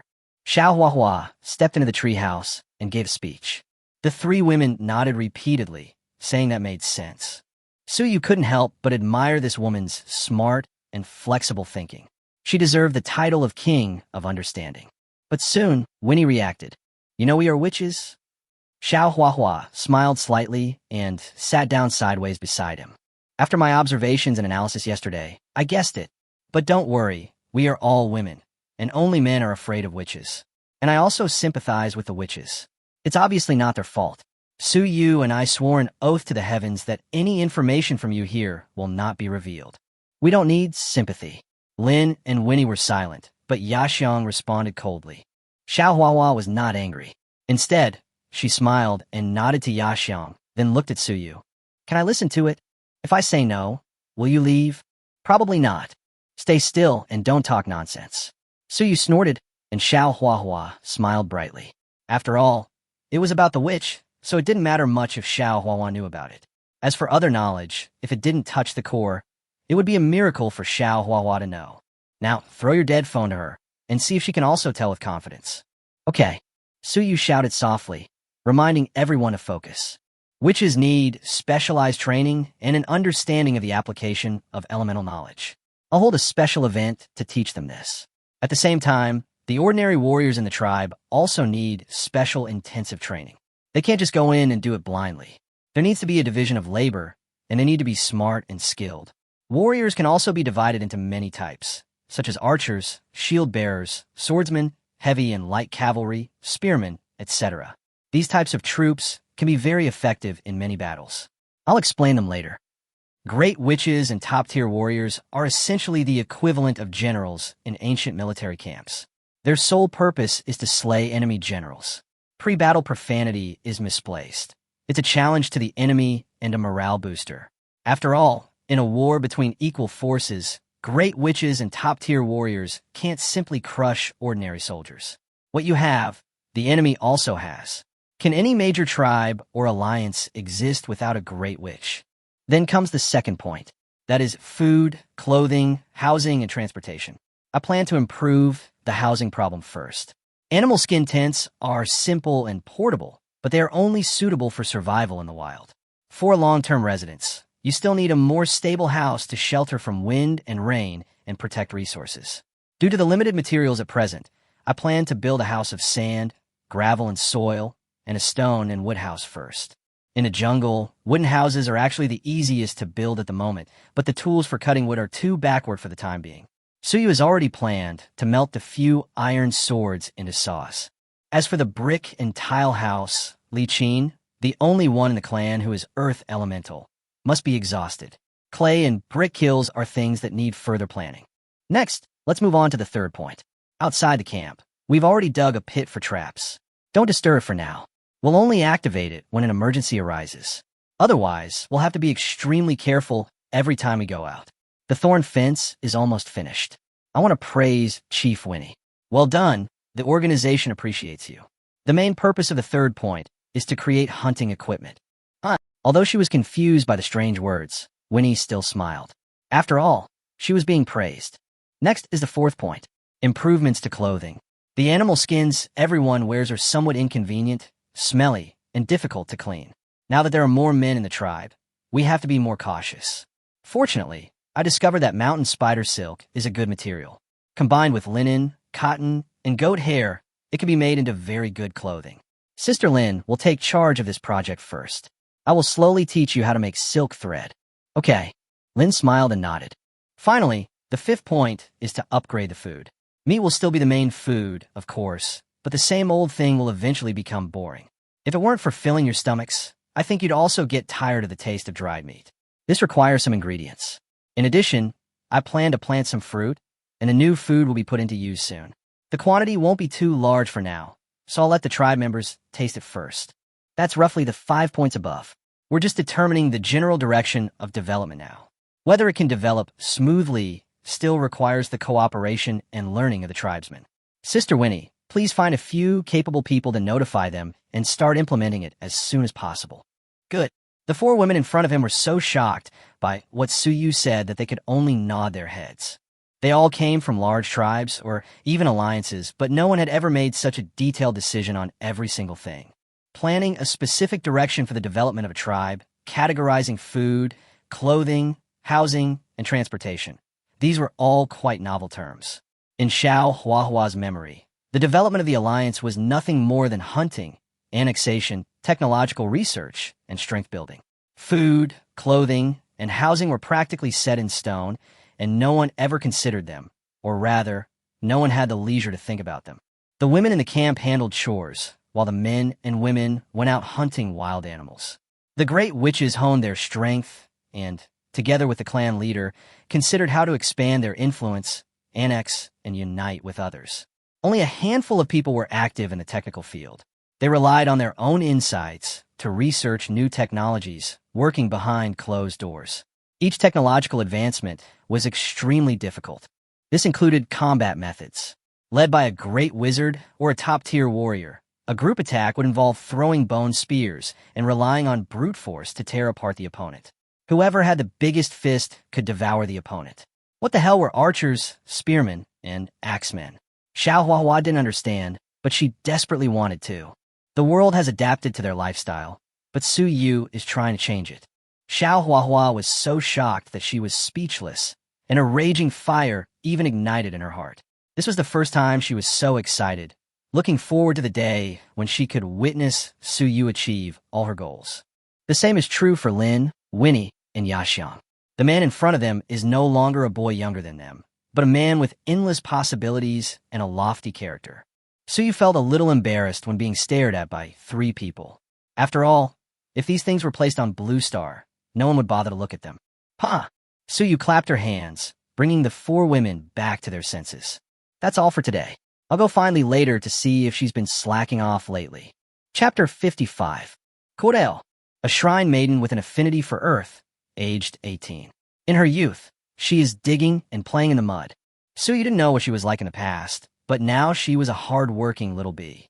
A petite figure with a perky butt, she was squatting inside a half-finished stone house, diligently mixing sand and soil. This was the task Suyu had given her before she left the tribe for Beige, and it was also the direction she had decided to work towards in order to hone her magical powers. Sweat beads on her forehead, and beneath her feet was a gradually solidifying cube of sand. If it had a dozen or so regular holes poked in it, it would be much more useful. But seeing how exhausted she was now, Suyu felt it would be too cruel to ask for more. Which power cannot be transferred. It is not like what is shown in movies or novels. where there is a sudden enlightenment or healing by using strength. That is all nonsense. Suyu came behind Li and coughed lightly. Take a rest. You are the only little bee in the tribe. If it were not for the need of development, Suyu would not be willing to order a girl around like this. Ah, you're back, brother Suyu. Well, let's see how your practice is going. Don't be surprised. Now I can not only make earth spikes and sand and gravel blocks, but I can also stably control them to move quickly, although the distance is a bit short. Lilova uppili. Seeing that her head was covered in sweat, Suyu reached out and wiped it for her. This action stunned Li, who then lowered her head and moved to the side like a crab. I'm a grown-up girl. I'll be shy. Increase Li's favorability by 50. You've done very well. Suyu smiled, then grabbed the finished sand block and knocked it, feeling its thickness. It's pure and solid. After drying and baking, it should be very good. It's also a good opportunity to hone the fire elemental witch's abilities. I checked Li's information, by the way. Koril. Identity, member of the Black Rose tribe. Age, 18. Level, 19. Favorability, friendly. Favorite thing, chocolate. Favorite person, mother. Abilities, Miko, Awakening, Soil Manipulation Level 4, Earth Spike Level 2. Li, your first awakening was... In fact, Suyu had always wanted to ask this question before. After all, the awakening stage of the witch was very helpless. But before Suyu could finish her question, Li interrupted her impatiently. I managed to get through on my own, just like Sister Yashiang. Apart from relying on sacrificing men, the only way is to hold on or suppress it, but the cost of doing so is very high. The next voodoo outbreak will be even more severe, and perhaps it will occur before the next awakening stage. So he was a little pessimistic about whether Li's massive use of magical power would have any impact. He couldn't help but think of the mother stone he brought back.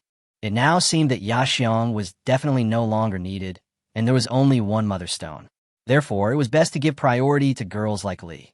So you plan to find time to talk to Winnie about this in the next 2 days. After all, with King Dong around, he hadn't mentioned this matter earlier. Looking at the girl in front of her who was working too hard, Suyu gently touched her head, but this time she did not avoid it. Rei, you're very strong, just like Asaka. I will surpass Sister Yashiang.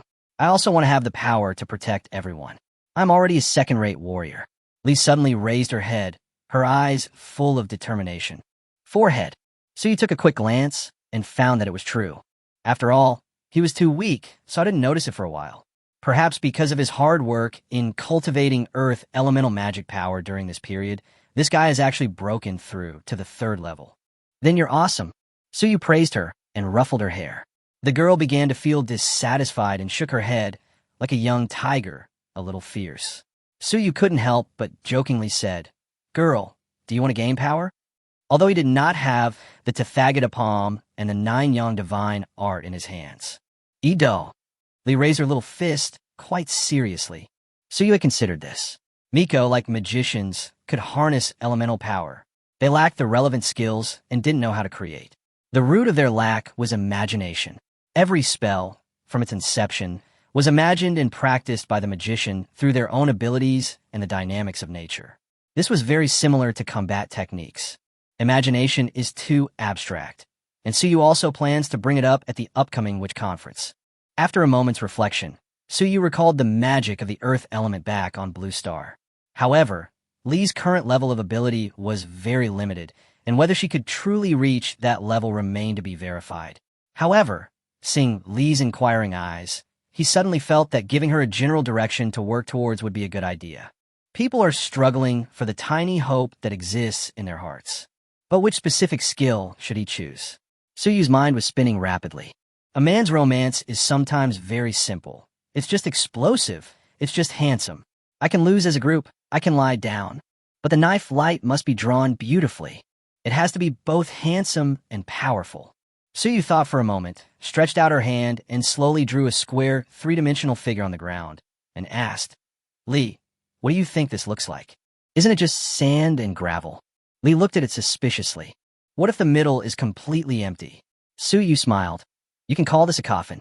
A wooden coffin is called a wooden coffin, a stone coffin is called a stone coffin, and a mud coffin is called an earthen coffin. Earth coffin? What can it do? Suyu did not respond directly, but continued. The earthen coffin is composed of 6 sandstone slabs. You can try to make it, control it, and then use it to trap the enemy. Lee nodded thoughtfully. I think it should work. What if we trap him? It doesn't seem to be doing anything. Suyu laughed and grabbed the sand and gravel that Lee had just made. She exerted a little force and said, as long as your magic power is strong enough, you can trap the enemy and block their movements, or even crush them inside, just like this. Pong! The sand and gravel shattered with a sound. Lee was a little stunned. Humans in this world can use magical power to enhance their strength and physique, but they cannot control the magical power in the air. Therefore, if they want to destroy their opponent from a distance, they must have a controllable medium. The water element can be ice, the lightning element can be electricity, and the earth element is naturally a clod of dirt. This is something that cannot be easily achieved by warriors who cannot be close to the elements of heaven and earth, even by great witches. The same is true for Suyu. This is a talent that belongs to the witches, and it is unique. Is this a combat skill? Lee swallowed, slowly digesting every word Suyu had just said. Suyu was stunned, then nodded. It can be counted if you can learn it. Wow. Lee was flattered, her cheeks flushed with excitement. Brother Suyu, thank you. I will definitely work hard to learn it. Don't work too hard. Suyu's mouth twitched slightly. In fact, this move was improved by integrating some skills of Blue Star. Although the process was simple, it required a lot of control over the earth element and magic power. Does this have a name? Lee asked immediately. Let's call it a funeral in an earthen coffin. I remember it. Lee was as happy as a little child, looking at the sand on the ground as if she had found a treasure. After leaving the house, where Lee was practicing, Suyu went to the adjacent camp. The new members there were members of the original Black Snake clan, most of whom were men. When they saw Suyu coming, the leading captain immediately came forward to greet her. Elder Su, is there something wrong? The leading man was named Si Jiao, a man from the Black Snake clan who voluntarily surrendered and joined the Rose clan that night. Suyu looked at the dozens of men behind him who were about to go out hunting, and then said, You don't have to go out hunting today. I have other tasks for you today. Okay, Elder Su, please go ahead. Si Jiao waved behind him, and the men gathered around and looked at Suyu respectfully. This mission is very simple, but the process will be time-consuming and will take several days in a row. It may be very tiring. You don't have to worry about food and water. I will ask the tribe leader to arrange them for you separately. Suyu said, taking out the prepared animal skin, which had a relatively detailed drawing of the flatbed cart's composition, wooden boards, wooden wheels, and the method of disassembly and assembly. Si Jiao, can we find stones in the mountains around here, or in places like mounts?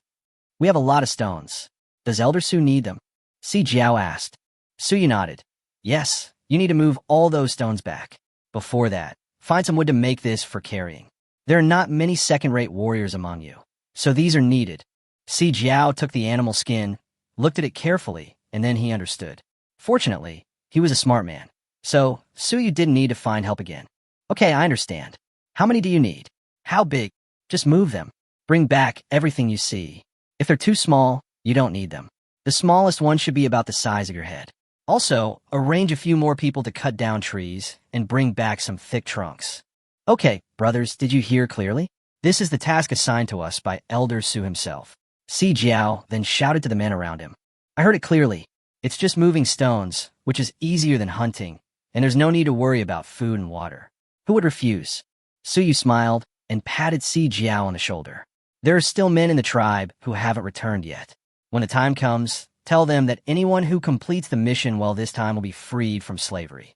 If he is no longer a slave, give this reward to his woman.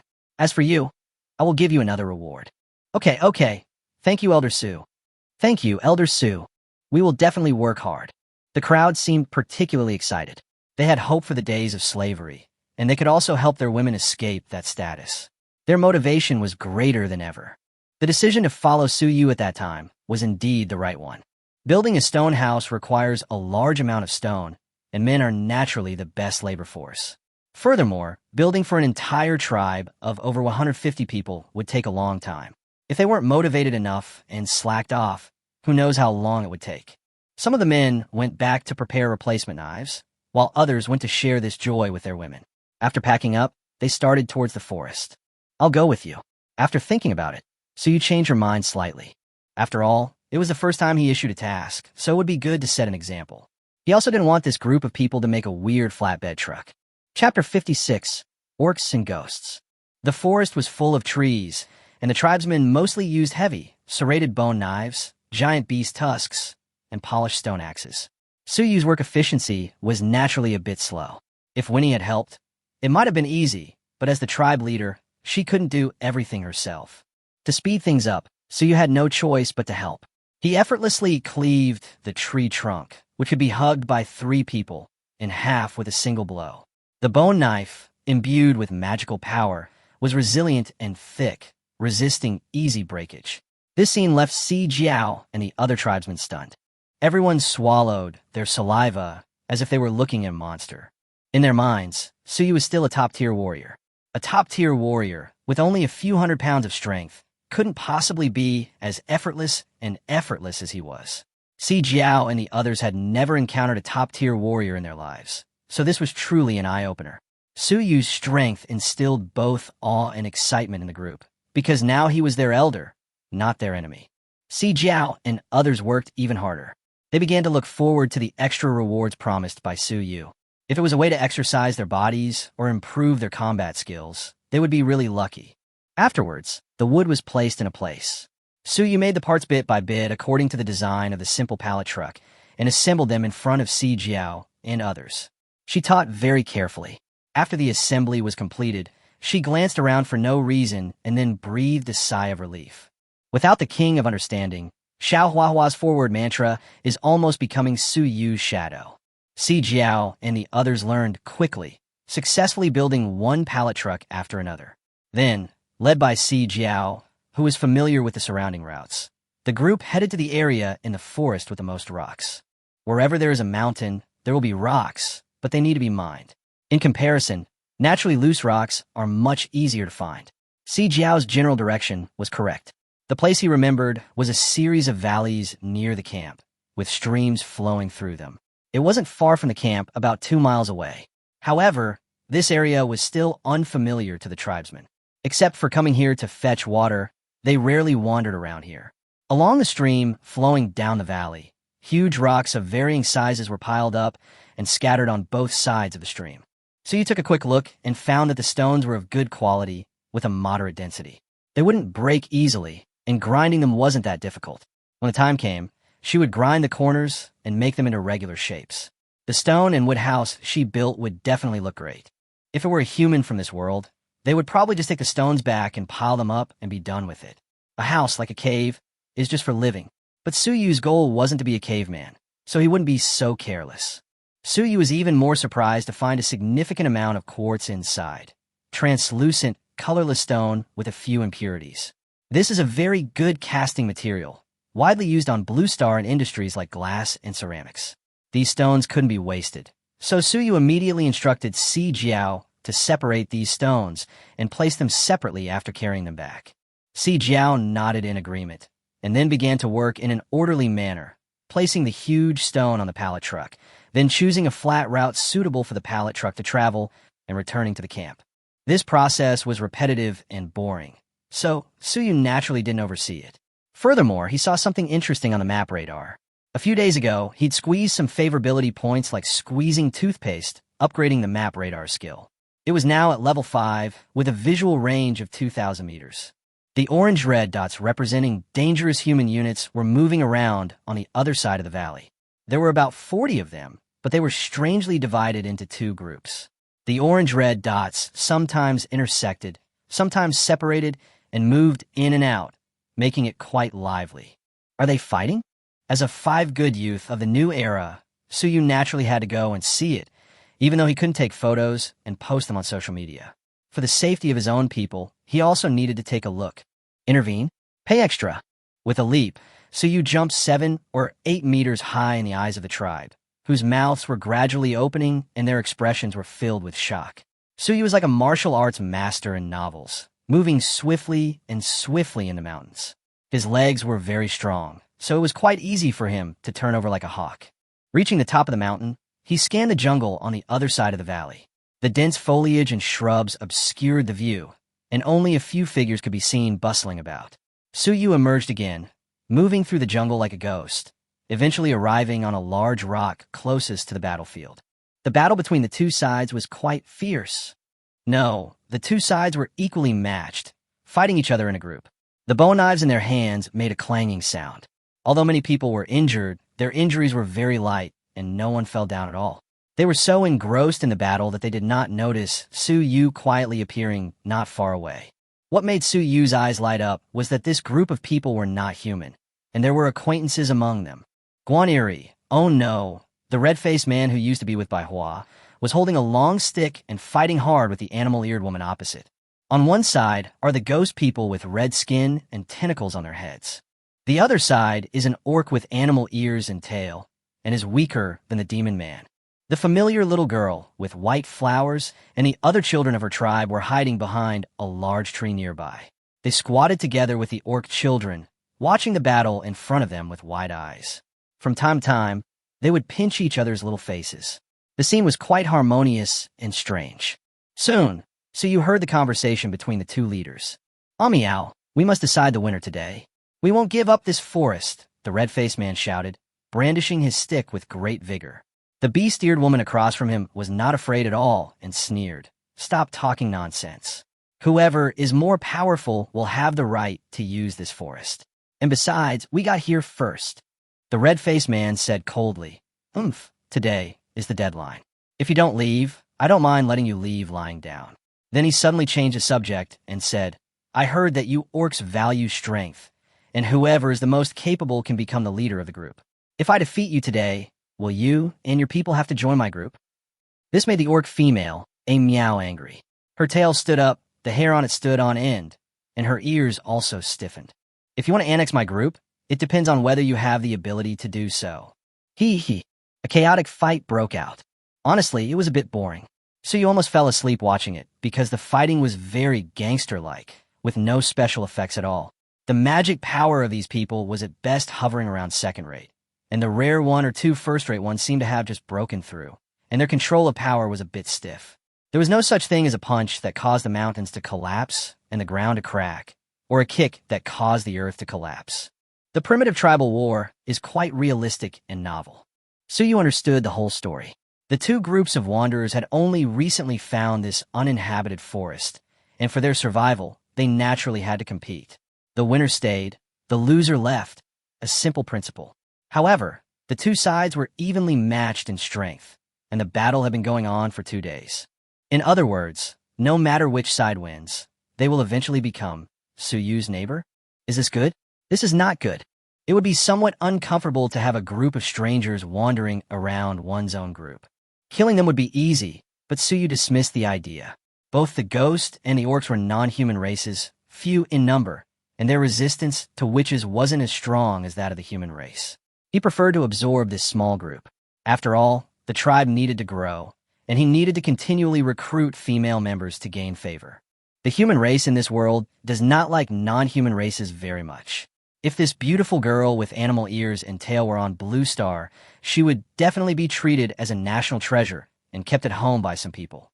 The Orcish woman and the red-faced man before them had somewhat resolute personalities, seemingly unwilling to merge with other tribes. So you had also heard Winnie mention that many of the non-human tribes also disliked humans and disliked interacting with them. Even if captured and enslaved, they would harbor thoughts of defection. To truly assimilate this group, they would have to convince them wholeheartedly. This is a bit difficult. So you decided to leave it alone for now, since suppressing them with force wouldn't yield the desired results. The two groups couldn't be determined to be victorious anytime soon. Otherwise, why would they have fought for so many days? He arranged for the various tribes to monitor their movements and make long-term plans. There are more than 40 Ronin groups in total, and nearly half of them are women. This is a considerable fortune. Su Yu watched the boring struggle for a while, and then quietly retreated. Returning to Si Jiao, Su Yu continued to accompany them on their mission for a while, and also told Si Jiao that there were signs of foreign activity in the valley, so he should be more vigilant while working. It would take some time to collect all the stones here. After sunset, Si Jiao followed Su Yu's instructions and led the tribe back to the camp, completing the day's work. Within the tribe, a witch, arranged by Winnie, was distributing food and water. After spending some time together, the group had lessened their resistance and fear of the witch, and things were quite harmonious. They wouldn't harbor any ill intentions towards the witch, so there was no need to dwell on them. After eating and drinking, he had planned to return to his tent with his women for sex. Unexpectedly, the women whispered something in the man's ear. The men nodded in understanding and prepared themselves to change into cleaner and tidier animal skins and linen clothes in the tent, then left with the women. Suyu had just returned to Kokoro's thatched cottage, but she couldn't find anyone. Could she still be helping the tribe clean and dissect animal meat? Kokoro had the same job as Lin before, helping with chores within the tribe, but she wouldn't normally be working this late. Could it be that Winnie has started to work 996? That's not right. Her brain is not as avant-garde as that of the king of understanding. It is impossible for her to come up with such an idea. Suyu turned around and wandered through several tents, but didn't see many tribesmen. Winnie's tree house was also empty, but Yaxiang was staying in the big house. This was not right. What on earth were these women trying to do? Normally, Suyu wouldn't use the map radar when in the tribe, but curiosity made him take a look. Well, densely packed blue dots, all concentrated in the open space in the middle of the camp. That was the place Suyu planned to hold meetings and grow food. A group of people gathered there, waiting to watch a movie. Chapter 57. Suyu, come here. Yaxiang saw Suyu and waved. Yeah. Suyu nodded, and when she walked into the house, Yaxiang pulled her hand inside. Without saying a word, she started to help Suyu take off her clothes. Suyu was stunned for a moment, then smiled evilly, licked the beautiful woman in front of him, and shrugged his shoulders. Don't worry, I'll sleep here tonight. Unexpectedly, Yaxiang rolled her eyes at him. What are you thinking about? How can you go to bed so early? Come, let me change your clothes. That's true. Normally, no matter how hungry and thirsty they are, Yaxiang and I will only start exercising after 9 o'clock. What clothes do you want to change into? Suyu looked over and saw that Yaxiang had a cotton and linen top and culottes in her hands. They were very delicately hand-sewn. Inside the clothes was a lining made of mountain spider silk, which stuck tightly to the clothes. Did Sister Lin sew this? Because Suyu had told Lin about this design before. Yeah, try it on and see. Suyu then obediently let Yaxiang serve her. She put on cotton and linen clothes and a skirt. At first glance, she looked like a handsome little farmer from a mountain village, simple and unpretentious. It's really beautiful. Yaxiang smiled gently. After all, this is the aesthetic standard of this era. Come out with me. Then, the confused Suyu was led out by Yaxiang. What on earth are you thinking about? Suyu asked, scratching her head. To be honest, she really couldn't guess. So many people gathered there. Were they having a meeting? Yaxiang pinched Suyu's waist, reminding him to hurry up and not ask too many questions. You'll know when we get there. Arriving at the crowded area, Suyu was immediately embraced by a petite figure. Kokoro giggled, raised her face, and said, Brother Suyu, everyone has been waiting for you for a long time. Not only the witches, but also men and women from another camp gathered on the field. Afterwards, the crowd made way, and Winnie waved from the other end in her fleece coat, with Xiao Huahua, who had a similar temperament, standing next to her. Go. Yaxiang pushed Suyu and came to Winnie under the gaze of all the tribesmen. Winnie smiled sweetly, then pushed Suyu to the front of the stage and said loudly, My fellow tribesmen, today is a day worthy of our commemoration and celebration, because our tribe is about to welcome its first great witch. The great shaman is the pillar and symbol of a tribe.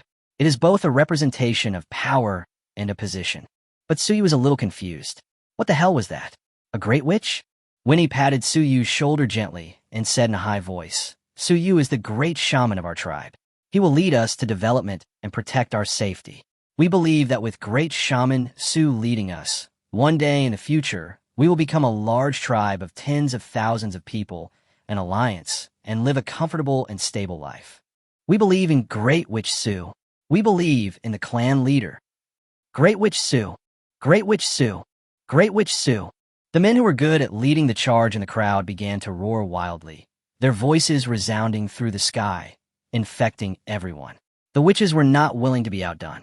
Suyu was obviously their chief witch, and this group had come from behind. They couldn't let them down and fall behind them.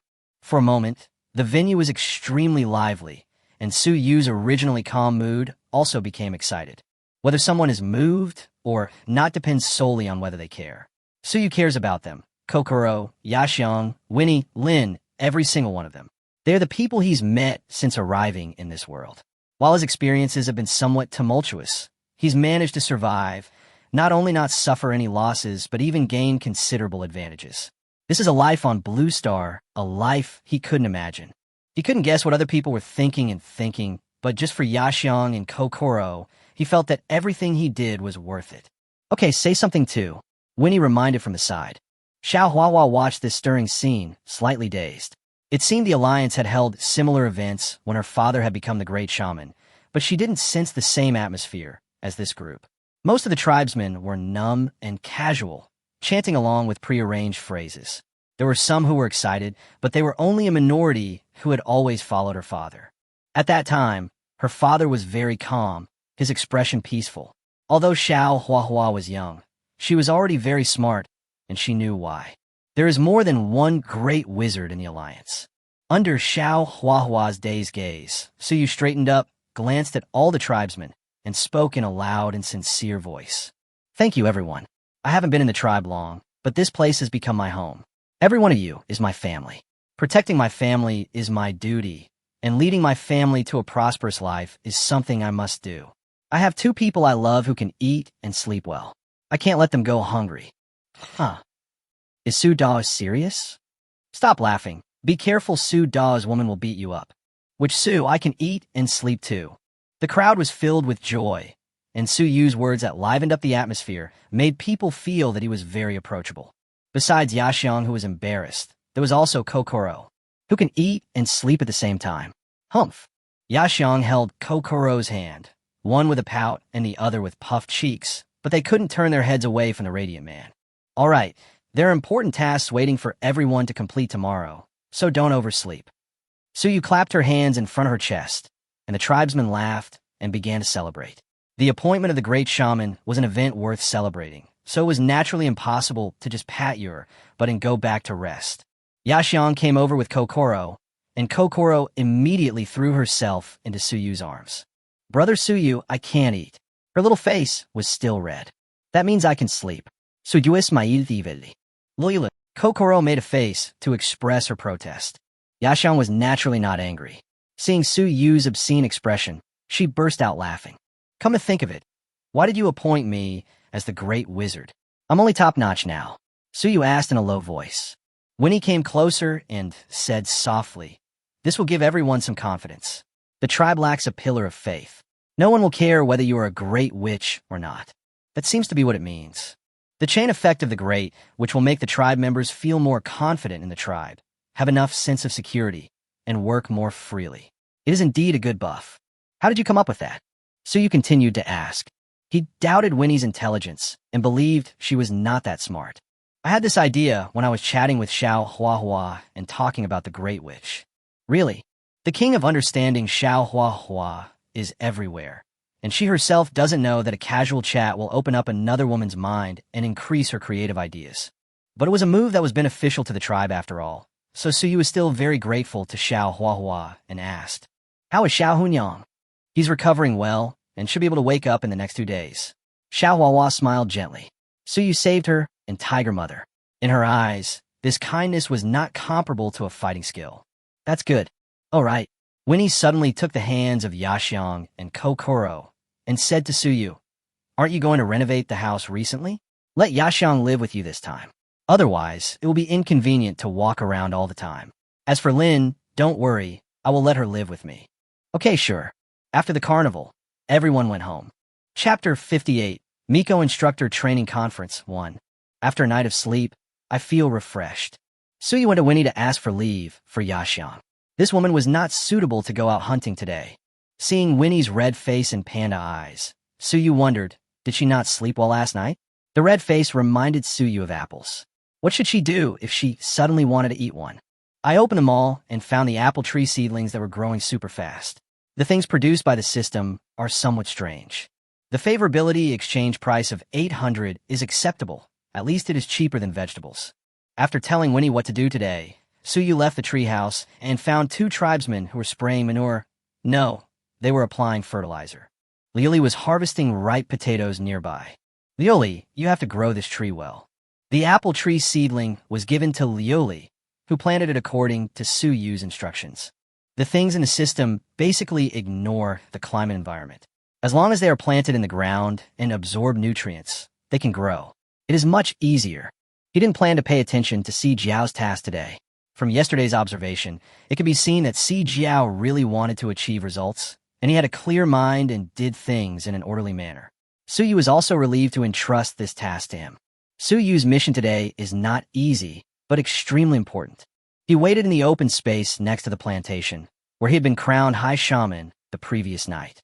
The mess had already been cleared away by the tribesmen.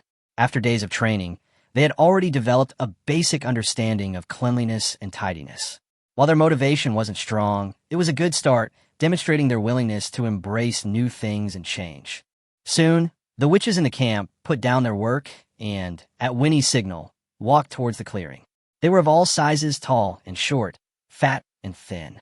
The oldest was about 30 years old, while the youngest was still playing in the mud. Li didn't come. She had her own mission. Yaxiang didn't show up either, and Su Yu, the instigator, said, "I'll dare to do it again next time."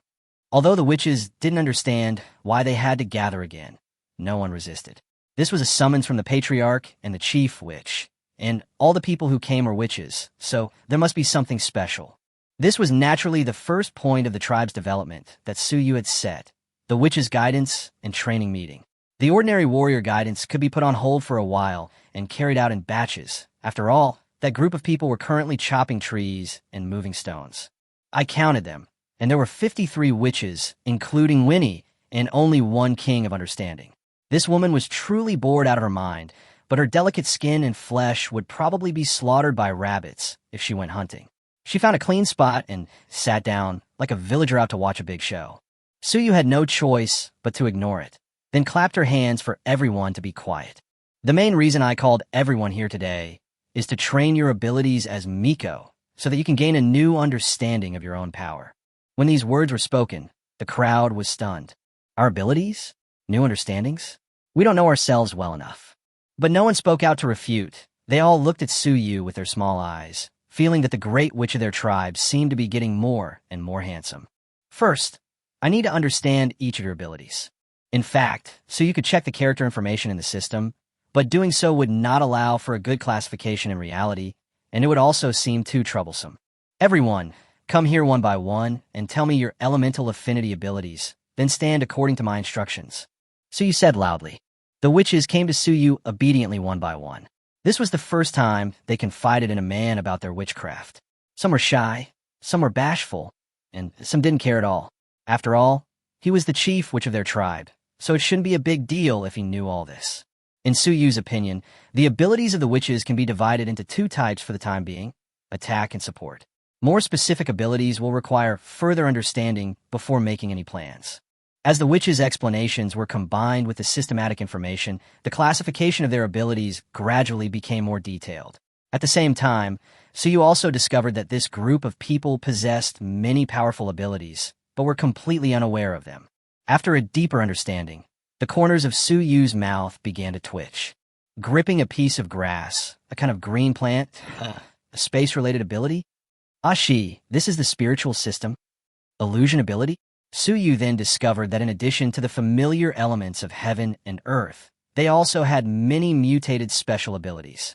Well, you can create false images, allowing people to see a virtual world and what's happening. What do you usually do? Su Yu asked a young girl who had just turned 18. Their special abilities meant their awakening time differed from that of normal Miko.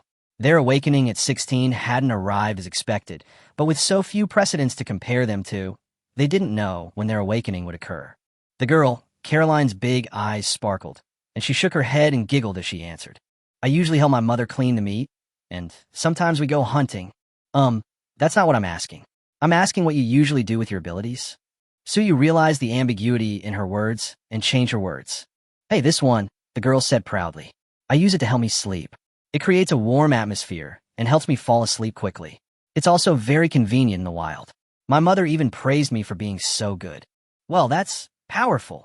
Su Yu covered her forehead with her hands, feeling a sharp pain in her head. What about you? You can slow down the movements of creatures in an area. What do you usually use it for? Su Yu looked at the other girl again. The girl crossed her arms and raised her neck. Nothing. It's useless. But every time I do something wrong, If my sister chases me, I'll let her catch up slowly. Oh my God, you are really slow? Slowly catching up? And you look so proud of yourself. The girl was immediately pulled by her elder sister by the ear and taken to the side to think about life. What about me? What about me, Sudal? Do you want to ask me?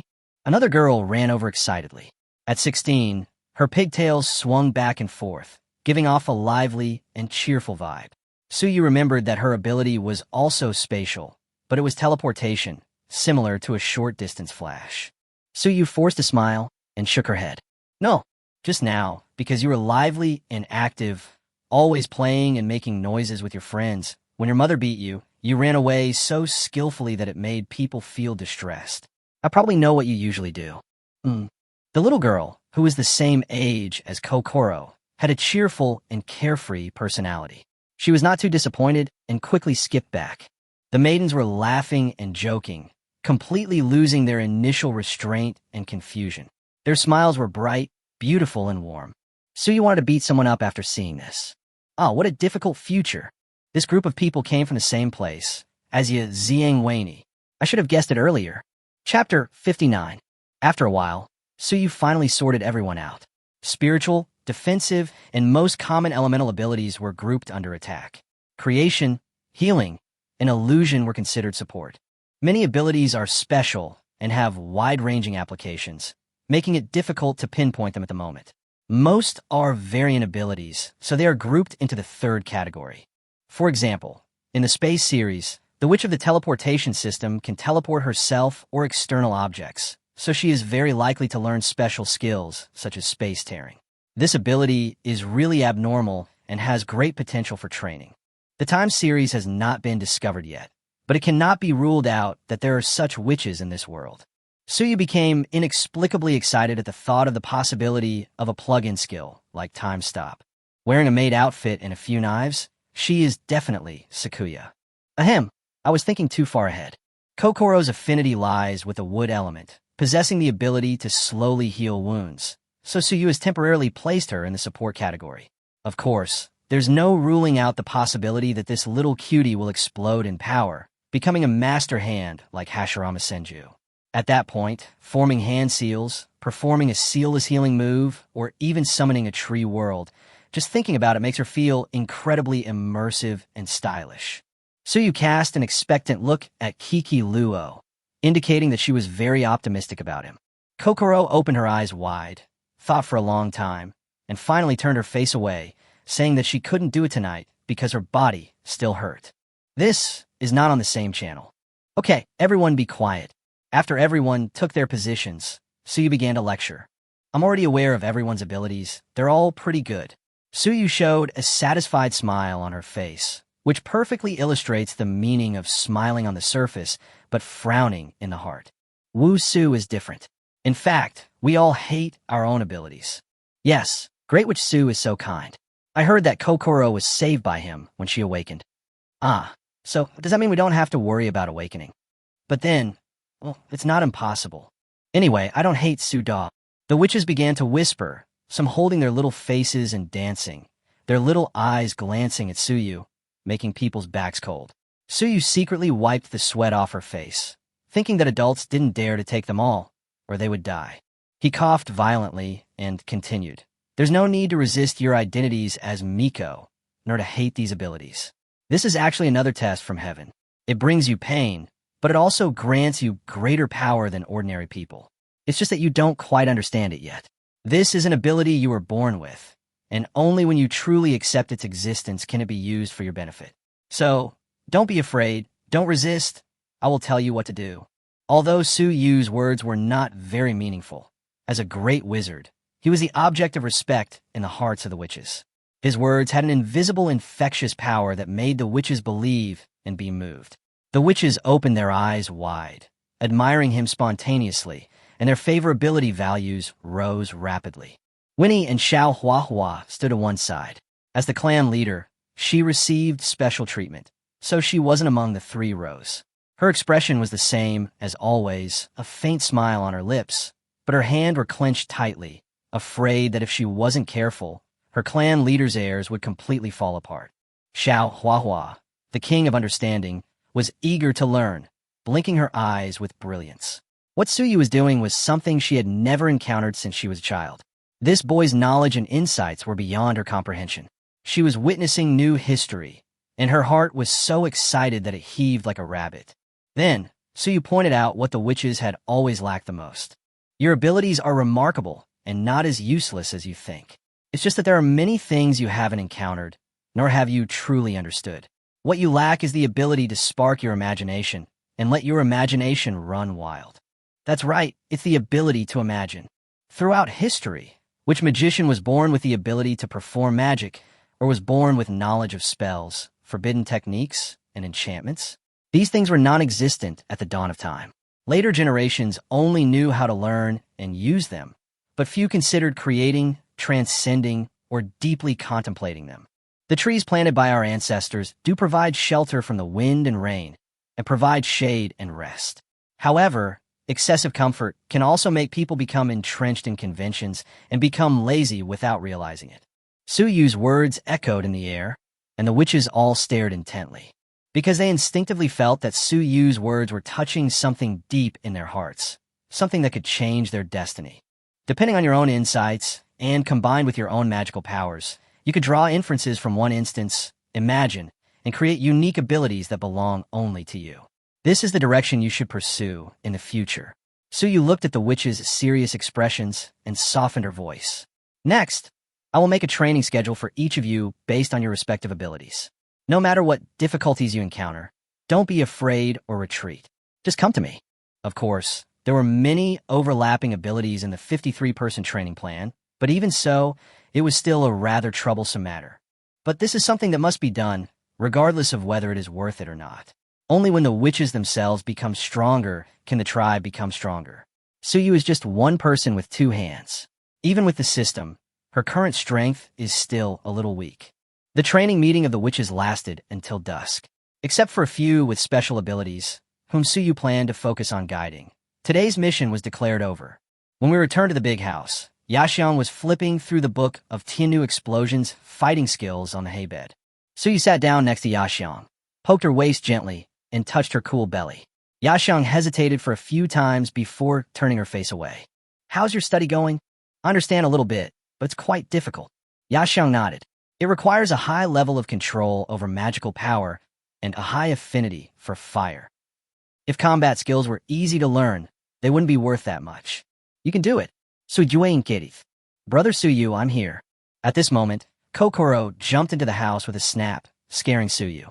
My sister told me to move in first so that we can get used to living together in the future, Kokoro said with a smile, and she stepped on her legs and threw herself into Yaxiang's arms.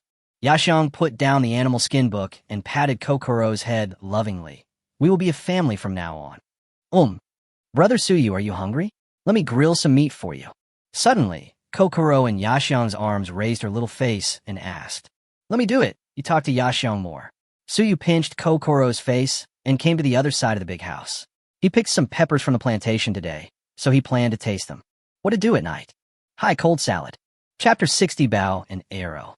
In the deep wilderness, the White Dove tribe's trading place is a small jungle 40 miles to the north. In the jungle, there were figures moving around, the sound of chewing dried meat, and panting, but there was no sign of fire.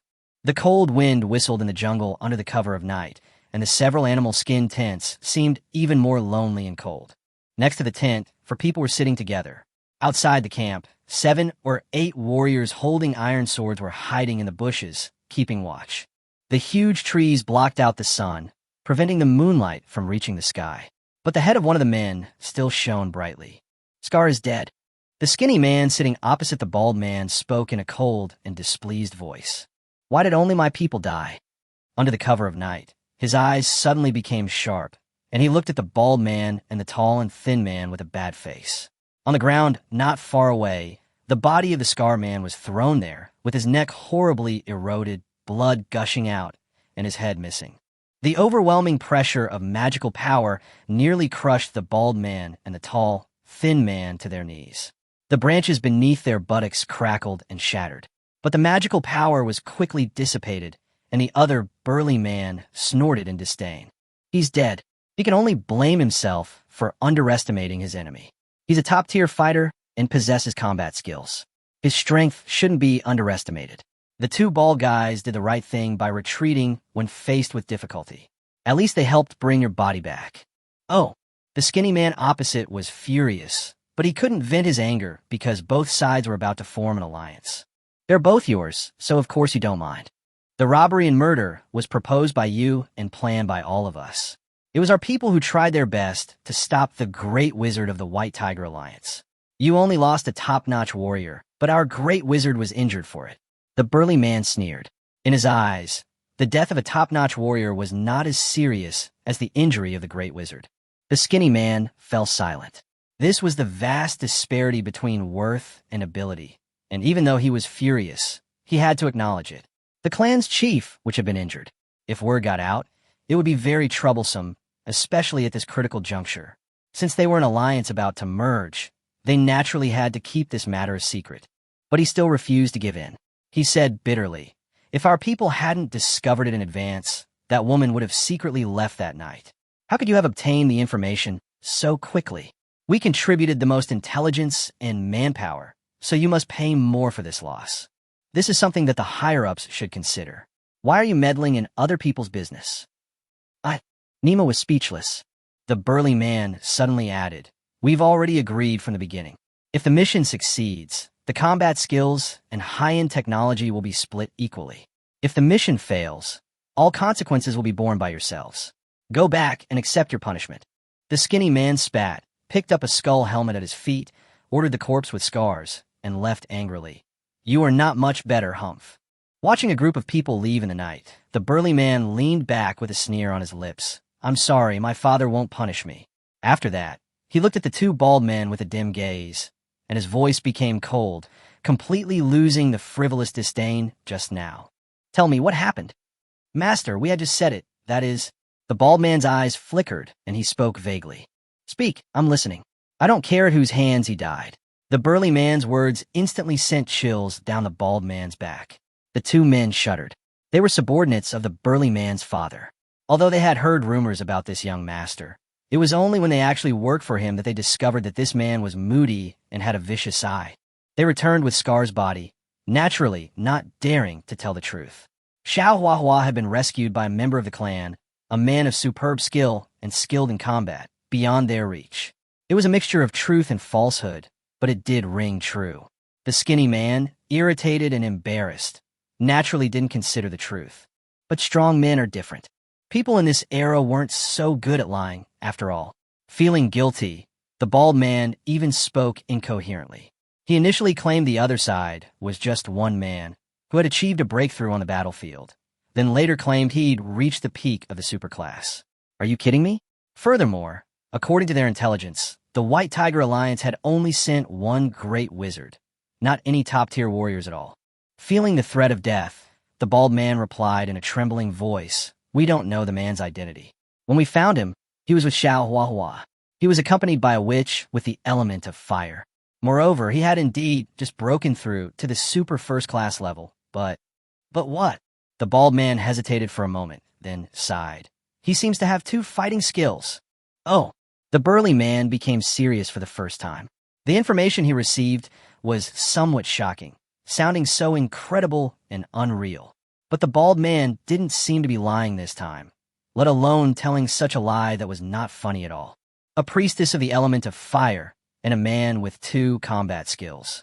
The burly man murmured, and countless figures and images flashed through his mind, finally connecting them with the task his father had recently assigned him. Could it be her? After a night of sleep, I feel restless and out of sorts. Suyu straightened her clothes, looked back at Yaxiong and Kokoro who were hugging each other, and curled her lips. He took the textile machine blueprint he had obtained at the beginning and planned to go to Lin to seek some comfort. Kokoro moved to Yaxiong's place, while Lin and Winnie lived in the treehouse. The original house was used to store mountain spider silk, cotton, linen, and other materials. At this time, Lin had already gotten up, and the lazy Winnie was leisurely lying on the tiger skin cushioned straw couch.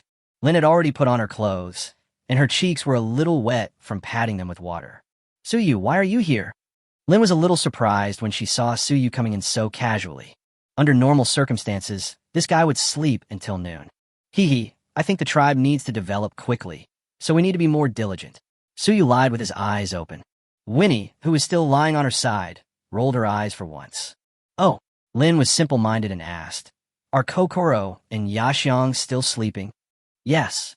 Suyu nodded, then handed Lin the blueprint of the simple loom and instructed, the men in the tribe need to move stones to build stone houses. Find some free and skillful female tribesmen, find more wood, and work together to make this. It will be used to weave silk thread. The simple loom was indeed extremely simple, the oldest and most primitive kind, so Suyu gave it directly to Lin as a way to train the tribe's ingenuity. If he had to make everything himself, it would not be good for the tribe's intellectual development. As for the mother stone, forget it. I'll keep it for myself for now. Chapter 61, Beast Taming Skills. The system had detailed information about the mother stone. After the mall opened, he had naturally searched for it. The item was available, and it was a monthly product limited to one per month. Then he looked at the price. Wow, that's an astronomical figure. 10,000 favorability points for one. With this favorability point, I can draw a stamina potion. So Suyu could only give up this speculative method for the time being. After bidding farewell to Lin and Winnie, Suyu found a group of witches sharpening their weapons and packing their bags, ready to go hunting. A familiar, frail figure sat at the front, clearly poised to become a team leader. Brother Suyu, you're here. Ashwe's eyes lit up with excitement when she saw Suyu. She wasn't a shrine maiden, so she hadn't been summoned to the assembly, instead staying at home to process the meat. After not seeing her for so long, her admiration for Suyu had become unstoppable. Suyu was naturally delighted to have such a capable, intelligent, and skillful little fangirl. The woman next to Aksu knocked her on the head immediately and said sternly, Aksu, you should call Su Dao and stop being disrespectful. Woo-woo. Aksu held her head and looked at Suyu pitifully. That woman should be Aksu's mother.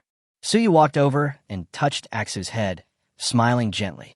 It's okay, just call me brother. I like this name. Fe. Okay, brother Suyu. Aksu raised her face in enjoyment. Then, Suyu looked at the women, many of whom were unfamiliar faces, and asked, how many of you are not witches? 7 or 8 women immediately broke away and came to Suyu. Suda, we don't have any mission. They were all driven out by their original tribe, along with their witch mother. Many of their mothers had died, leaving them alone and helpless. Fortunately, Winnie accepted them all and formed a big family again. Suyu nodded at the heads and found that none of them were skinny little girls. Then she said, yes, I plan to train your combat capabilities. You don't have to go out hunting today. Also, call all the non-witch priestesses in the tribe here. The remaining witch hunting team didn't ask much, some even envious of being able to hang out with the great witch Su. The team leader was replaced, and Aksu's mother scolded her daughter for being naughty before leaving with the team. Since this was new territory, Suyu had already researched the strength of the surrounding beasts and told them not to venture too far, so she felt relatively reassured. The girl went to call her fellow tribe members, and soon, 13 girls stood before Suyu. The youngest was 19 years old, and the oldest was only 26. They were all good-looking, some were well-behaved, some were introverted, some were lively, some were plump, and some were thin. They were all the little flowers of the tribe. But unlike their peers on Blue Star, who were little princesses and darlings at home, living a comfortable life, well-fed, warmly clothed, and soundly slept, their lives were much harder. Years of living outdoors, hunting, and sleeping in the wild had left their skins somewhat yellowish or slightly dark. Their exposed calves were taut and strong, and their palms were covered in calluses. The girls blinked their confused eyes, watching the first man to ascend to the position of high shaman in their tribe, their hearts awash with curiosity. They weren't shamans and didn't have to worry about awakening, so their reliance on Suyu wasn't as strong as the shamans. But a strong man, no matter the tribe, carried an aura. Following such a man, life would be much more comfortable than for an ordinary woman. The women seemed to understand this instinctively, and they were involuntarily drawn to him. Some girls looked quite revealingly, scanning Suyu's body passionately. Others were curious and interested, their eyes fixed on Suyu's face. Brother Suyu, everyone is here. Aksu's voice came, interrupting the somewhat weird atmosphere at the scene. Suyu then coughed lightly and continued. Come with me, Aksu. Go get all the bows and arrows you've made. Good. Suyu had long ago instructed Ashwe to make as many bows and arrows as possible, as they would be useful later. The girl never objected, even working diligently. She skipped back to the tent, and soon returned with an armful of more than a dozen simple bamboo bows and several wooden arrows. Her arms were full, and the other girls, seeing this, stepped forward to share the burden, demonstrating their kindness and foresight. The group followed Su Yu out of the camp, walked around the thorn fences on all sides, and stopped among the bushes a few hundred meters away. Over there were 3 trees growing side by side. Their trunks were so thick that it took 4 or 5 people to hug them. Hanging from the trees were 3 round wooden boards with circular patterns carved in charcoal. Su Yu had made these wooden targets in advance to train the tribe's archery skills. Of the 13, only 1 was second-rate, while the rest were third-rate. While honing their magical powers was crucial for improving their strength, they also needed to train in combat techniques. With the tribe now so sparsely populated, any one of them was indispensable. Aksu, let you demonstrate first. Su Yu called Aksu over and told her what to do. Aksu nodded with a smile, grabbed her favorite bamboo bough, and began to prepare. 13 girls gathered on either side, carefully observing Ashue's movements. Su Yu then said, "Today you will learn how to shoot inanimate objects. First, you must have a good stance. Aim your left shoulder at the target's vital point. Then, hold the bow in your left hand, place your feet slightly apart, shoulder-width apart. Finally, feel the center of gravity of your body, placing it evenly on both feet, and lean forward slightly." Following Su Yu's instructions, Ashue quietly adjusted her posture. Although Su Yu had taught her archery before, her instruction was too general and not as detailed as this time. Furthermore, Su Yu was personally guiding her, and the little girl was delighted. Next is nocking the arrow. It's that thing made of a thin wooden stick sharpened to a point. The arrow should be knocked on the base of your hand, with the feathered end facing you. However, the rapid friction might hurt your hand, so wrap it with linen when you practice. Then you need to string the bow, draw the bow, and aim. At this point, you should use your right index, middle, and ring fingers to hold the string, the tendon. Before drawing the bow, lower your left arm and push the bow with the base of your left hand. Be sure to keep it firmly in place and don't move it. Finally, use the force of your left shoulder to push your right shoulder to draw the bow. Su Yu paused, allowing the girls to digest the information. Ashue pulled her bow to full draw, awaiting Su Yu's next command. Unexpectedly, this thin body contained such considerable strength. After catching her breath, Su Yu continued. When aiming, align your eye line, the tip of the arrow, and the black dot on the target.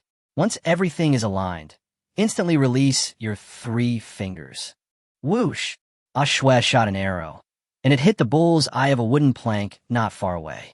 It was halfway off, about the 7th ring, which was acceptable. At least it didn't miss the target. Okay, each of you will get a bow in practice. If you have any questions, you can ask me. Okay, great, Witch Sue. The girls excitedly selected the simple bows and arrows that caught their eye, then began to shoot, imitating Ashue's posture. But soon, the girls gasped in pain from the friction of their knuckles. Then they remembered Su Yu's suggestion to wrap their hands in linen. Su Yu hoped to see someone realize their mistake and start changing. Although the training results weren't entirely satisfactory, the girls' accuracy and power weren't well controlled, and many missed the target. Even if a few hit the target, they would miss the edge, and some even fell off the target due to lack of force. This was only the first day, the first contact, and Su Yu didn't expect them to do very well. Training was like learning knowledge. It needed to be gradual and mastered step by step. No one could become a big fat man in one bite. Some girls began to bite their lips and pout, feeling upset about their mistakes. Some were too shy to even look into Su Yu's eyes, which made them look a little cute. Don't worry too much about the results of today's training. You're the first group in the tribe to learn archery, so it's okay if you don't do well. Practice hard over the next few days, and you'll be able to get the hang of it soon. Later, we'll rely on you to teach the remaining warriors in the tribe. Su Yu comforted the disappointed girls, and the group of women finally breathed a sigh of relief. The stubborn ones continued to practice, and the atmosphere of hard work gradually infected everyone else. Most of the day passed like this, and Su Yu didn't feel bored. She quietly checked the system and found 820 points of favorability. Coincidentally, she also got a 10 consecutive combo. Ding! Congratulations on winning a bottle of stamina potion as a consolation prize. Ding! Congratulations on winning a bottle of stamina potion as a consolation prize. Ding! Congratulations on winning a bottle of super stamina potion as a consolation prize. Ding. Congratulations on obtaining the beast taming skill book. Ding. Congratulations on winning a bottle of stamina potion as a consolation prize. Chapter 62. After many 10-draw combos, so you had gotten a good feel for the system's nature. Stamina potions were always available, while the chance of getting a super stamina potion was many times lower. And every 10-draw combo had a high chance of getting a guaranteed bonus, which would give out some seemingly good rewards.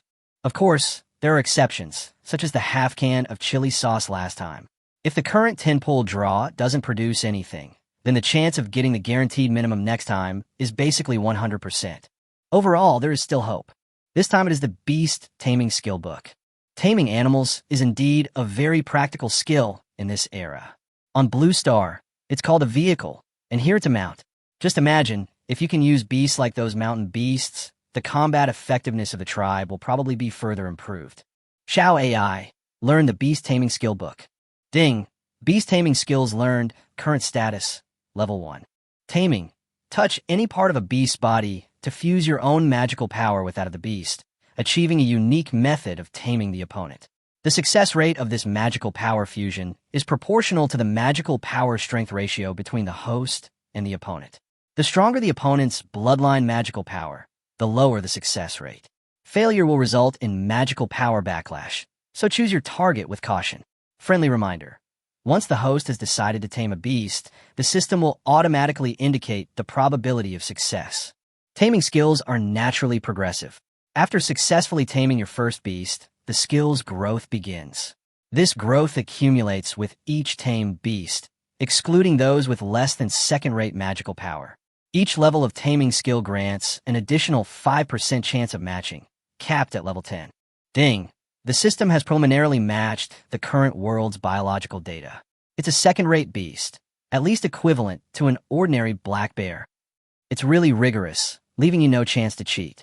Suyu originally wanted to tame dozens of rabbits, so my skill value would be raised very easily. Level 10, with an additional 50% success rate, is a very powerful additional buff. Hey, we still have to raise pigs, honestly. At the very least, it must be a second-rate beast, an ordinary black bear. Suyu Julet Hadlips. If this skill had been learned earlier, the big black bear might still be alive today. Suyu closed the system interface and closed her eyes. The whizzing sound of arrows and the girl's occasional surprised laughter filled her ears. However, Suyu's mind felt increasingly complicated. The witch's witchcraft training needs supervision and occasional follow-up and reminders. This is the top priority. The construction of the stone and wood house and the combat training of the men still need to be arranged. We should also pay attention to Sister Lynn's textile machines, as well as the improvement of fabrics and the sewing of new clothes. The growth conditions of food, condiments, fruits, and vegetables must be confirmed. We should also try our best to find opportunities to absorb new members, women of the tribe. You should also always pay attention to the news about the Mother Stone. After all, you can't afford it. If wild animals are tamed in the future and their numbers increase, they will still need people to feed them. Each of these things is a big deal, and each one is essential to the development of the tribe. If Suyu had the ability to split herself, she would have less worries. Taking on so many things all by herself would mean that she would have almost no time for herself, which is not good news. After all, I have to become stronger. I am so busy during the day. How can I save my lover at night? Even if you are stubborn, you won't spend yourself like this. Therefore, we must think of a foolproof way to share these things with tribesmen who we trust enough. It is also an important way to hone their abilities so that the tribesmen can truly grow. Of course, Suyu knew the candidates for each job, so it seemed that she had to find time to hold another meeting. With a plan in mind, my head feels much lighter. I opened my eyes and saw a familiar figure. Xiao Hunyang, the Barbie doll, was standing not far away, watching with great interest the girls happily training archery in front of Suyu. The wise Xiao Huahua's eyes sparkled as he explained to Tiger Mother his own views on bows and arrows. Needless to say, our king of understanding is always the king of understanding. With careful observation and ingenious imagination, he has roughly guessed the purpose of the bow and arrow. Suyu smiled at Xiao Hunyang. Regardless of the reason, he admired this woman's naivety and loyalty. Even on Blue Star, how many people would risk their lives for someone who wasn't even related to them by blood? Fortunately, Xiao Hunyang's efforts were effective. Xiao Huahua treated her like a real sister. "You're awake. How do you feel?" Suyu asked. Xiao Hunyang touched the back of her head and said, "Not bad. I feel like I've regained most of my strength. Your medicine is very effective. Thank you for saving me and the young lady." Although Xiao Hunyang was simple-minded, she knew how to respect others. Her likes and dislikes were all expressed on her face. She was a straightforward woman. Suyu waved her hand and said, "No need to thank me. Xiao Huahua exchanged something for your lives. To be precise, this is a deal." "I know, but this deal is very dangerous. With 3 top-notch fighters and such a big deal, how could Xiao Hunyang not know the dangers involved? She herself almost lost her life because of it." Suyu man saident.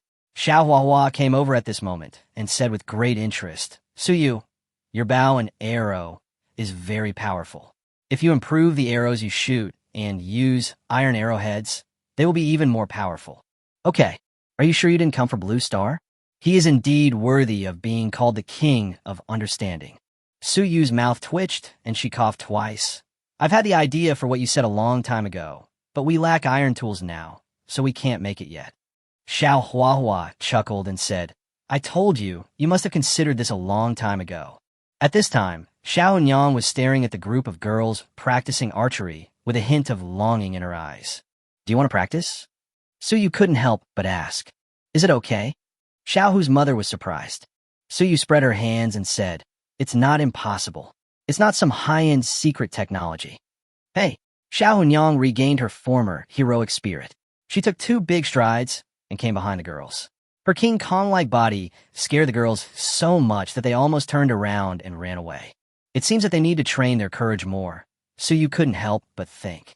After receiving Suyu's nod of approval, Ashue handed a set of bows and arrows to Xiao Hunyang. Xiao Hunyang began to imitate her, drawing the bow and nodding the arrow. Her own strength was immense, and even though her body was still recovering, she was far more resilient than the other girls. The bamboo bow was fully drawn, resembling a half-moon. Ashue was so startled that she quickly warned her that if she pulled any further, it would break. The girls who were originally practicing also stopped training at this moment and looked over. Their mouths were opened so wide that they could swallow eggs. After all, they didn't have the strength to pull the bamboo bow so hard. Whoosh! There was a sound of breaking through the air, and the wooden arrow shot out at a high speed. With a buzzing sound, it was nailed firmly on the wooden board, and it actually looked like there were 8 rings. To achieve such results in her first archery attempt, Xiao Hunyang's natural fighting skills are quite good. It's a pity that he is not one of my own people. "Hey, our tiger mom is awesome, right?" Xiao Huahua said proudly. Suyu raised her eyebrows and rolled her eyes. "You absolutely cannot give the king of understanding any color. Otherwise, this guy will definitely open a dyeing factory." Suyu stretched out her hand, with her thumb and index finger separated by half a finger's distance. "It's just a little bit worse than me." "How much is that?" Xiao Huahua smiled coquettishly. "A sky full of stars." The flirting eyes turned into rolling eyes in just a moment. "Ha ha!" The little expression that made the king of understanding speechless is a bit comforting. On the way back, Suyu was in a very happy mood. Chapter 63, Let's Go Fishing 1. At night, on the other side of a valley, Suyu's tribe was separated. In the dense jungle, a bonfire flickered, and a dozen or so small tents were scattered around it in a random pattern. A red-faced man, with a pointed horn on his head, sat beside the bonfire, frowning. Next to him was a petite, red-faced little girl who was nibbling on dried meat. The red-faced man rubbed her head from time to time, his eyes full of love and guilt. Looking around, the tribesmen were all silent, quietly eating the only food in their hands. "Father, you can eat too." The little girl was actually by Hua. She handed the dried meat in her hand to the red-faced man's mouth, but the man just moved the corners of his mouth and finally smiled. "It's okay. Father is not hungry. You should eat more so that you can grow well." For days, fighting with a Miao's group of orcs for this jungle had not only wasted time, but they hadn't caught much prey. The tribe had eaten all their food and was now struggling financially. Of course, compared to them, the orcs weren't much better off. Both sides were alien races, living in isolation from humanity. A group of more than 20 was already quite impressive. They had encountered each other in earlier years and were considered old acquaintances. As alien races, They felt a certain sympathy for each other. The battle between the ghost man and the orc man seemed like a joke. Their primary goal was to drive the other away, not to engage in a life-or-death struggle. However, no one could predict whether that bloody day would come, and food shortages would eventually lead to many terrible consequences. However, both sides were too stubborn to admit defeat and would not give in easily. No one would be happy to give up the newly found territory just like that, and how to explain it to their own people. Chief, we don't have much food left. Should we go hunting somewhere farther away first? At this time, a short tribesman came over and made a suggestion. By now, the beasts within a 3 or 4 mile radius had mostly run away, some hunting. Going too far would undoubtedly mean handing this territory over to the orcs. The water source in the valley couldn't be abandoned at all costs. Once they had set up camp near the water source, I would have no choice but to leave. A fight to the death? Both sides were about equal in strength. If a small group of 20 or so people really reached that point, how many would be left? Who would take care of the 8 or 9 children in the tribe? And what would be the point? The two sides are now deadlocked here, and neither of them can set up camp near the water source. So they fight every few days, trying to wear down the other side. Not for now. Let the tribesmen be patient. Once the orcs leave, we can live here. Going out too far would involve more risks. At least they had all observed this jungle and found the risk factor to be very low. This is what small groups are like. They are too weak and can only choose to survive in places with low danger levels. Well, all right. The short tribesman sighed and left. Bai Hua looked at her father's worried face and couldn't help but whispered, "Father, we can go hunting on the other side of the mountain." The red-faced man immediately stopped him coldly. "There are human beings there. You are not allowed to go." "But I know them, and they don't seem bad to me," Bai Hua muttered. But seeing her father's face darken, Bai Hua fell silent. The non-humans held a deep dislike for humans, harboring a resentment towards them. They adhered to 2 principles: minimal contact and no communication. Except in trading tribes, you rarely saw non-humans initiate conversations with humans. Some humans would even hunt outsiders as their slaves, which further exacerbated the conflict between the 2 races. The red-faced man had noticed Su Yu's tribe the moment they arrived, which was why he had led them over the mountain and to the other side. The other side of the mountain was rich in resources with a shared water source, so he figured they wouldn't bother going to this side. The 2 lived in peace, and in the next spring and autumn, his group would continue their migration. Unexpectedly, he ran into old friends, a group of orcs who also had their eyes on this territory. "Wah, listen to your father. Don't come into contact with humans. Try to avoid them," the red-faced man taught earnestly. "Yeah," Bai Hua nodded. The red-faced man looked up at the night sky, at the orc camp under the stars, and the tribe leader, a Meow, was also filled with worry. "If we just hold on for a while longer and drive them out, we can survive here." The 2 clan leaders thought so at the same time. Whether it is rigidity, stubbornness, or just being too picky, no one can tell. That night, the ghost people and the beast people suffered as usual. Su Yu, on the other hand, slept soundly, in a treehouse not far from him. Lin and Winnie lay back to back, and even though it was already early in the morning, neither of them could fall asleep. They heard the noise, but no one could speak. They could only close their eyes and pretend to be asleep. "Oh, maybe it would be better for me to go back to my own big house and sleep." Lin couldn't help but think so. "Don't even think about it. We can't let ourselves suffer from insomnia alone." Winnie bit her lip. Some were happy while others were sad, and the sun soon rose. Suyu got up early, feeling refreshed and singing the hero's song with satisfaction.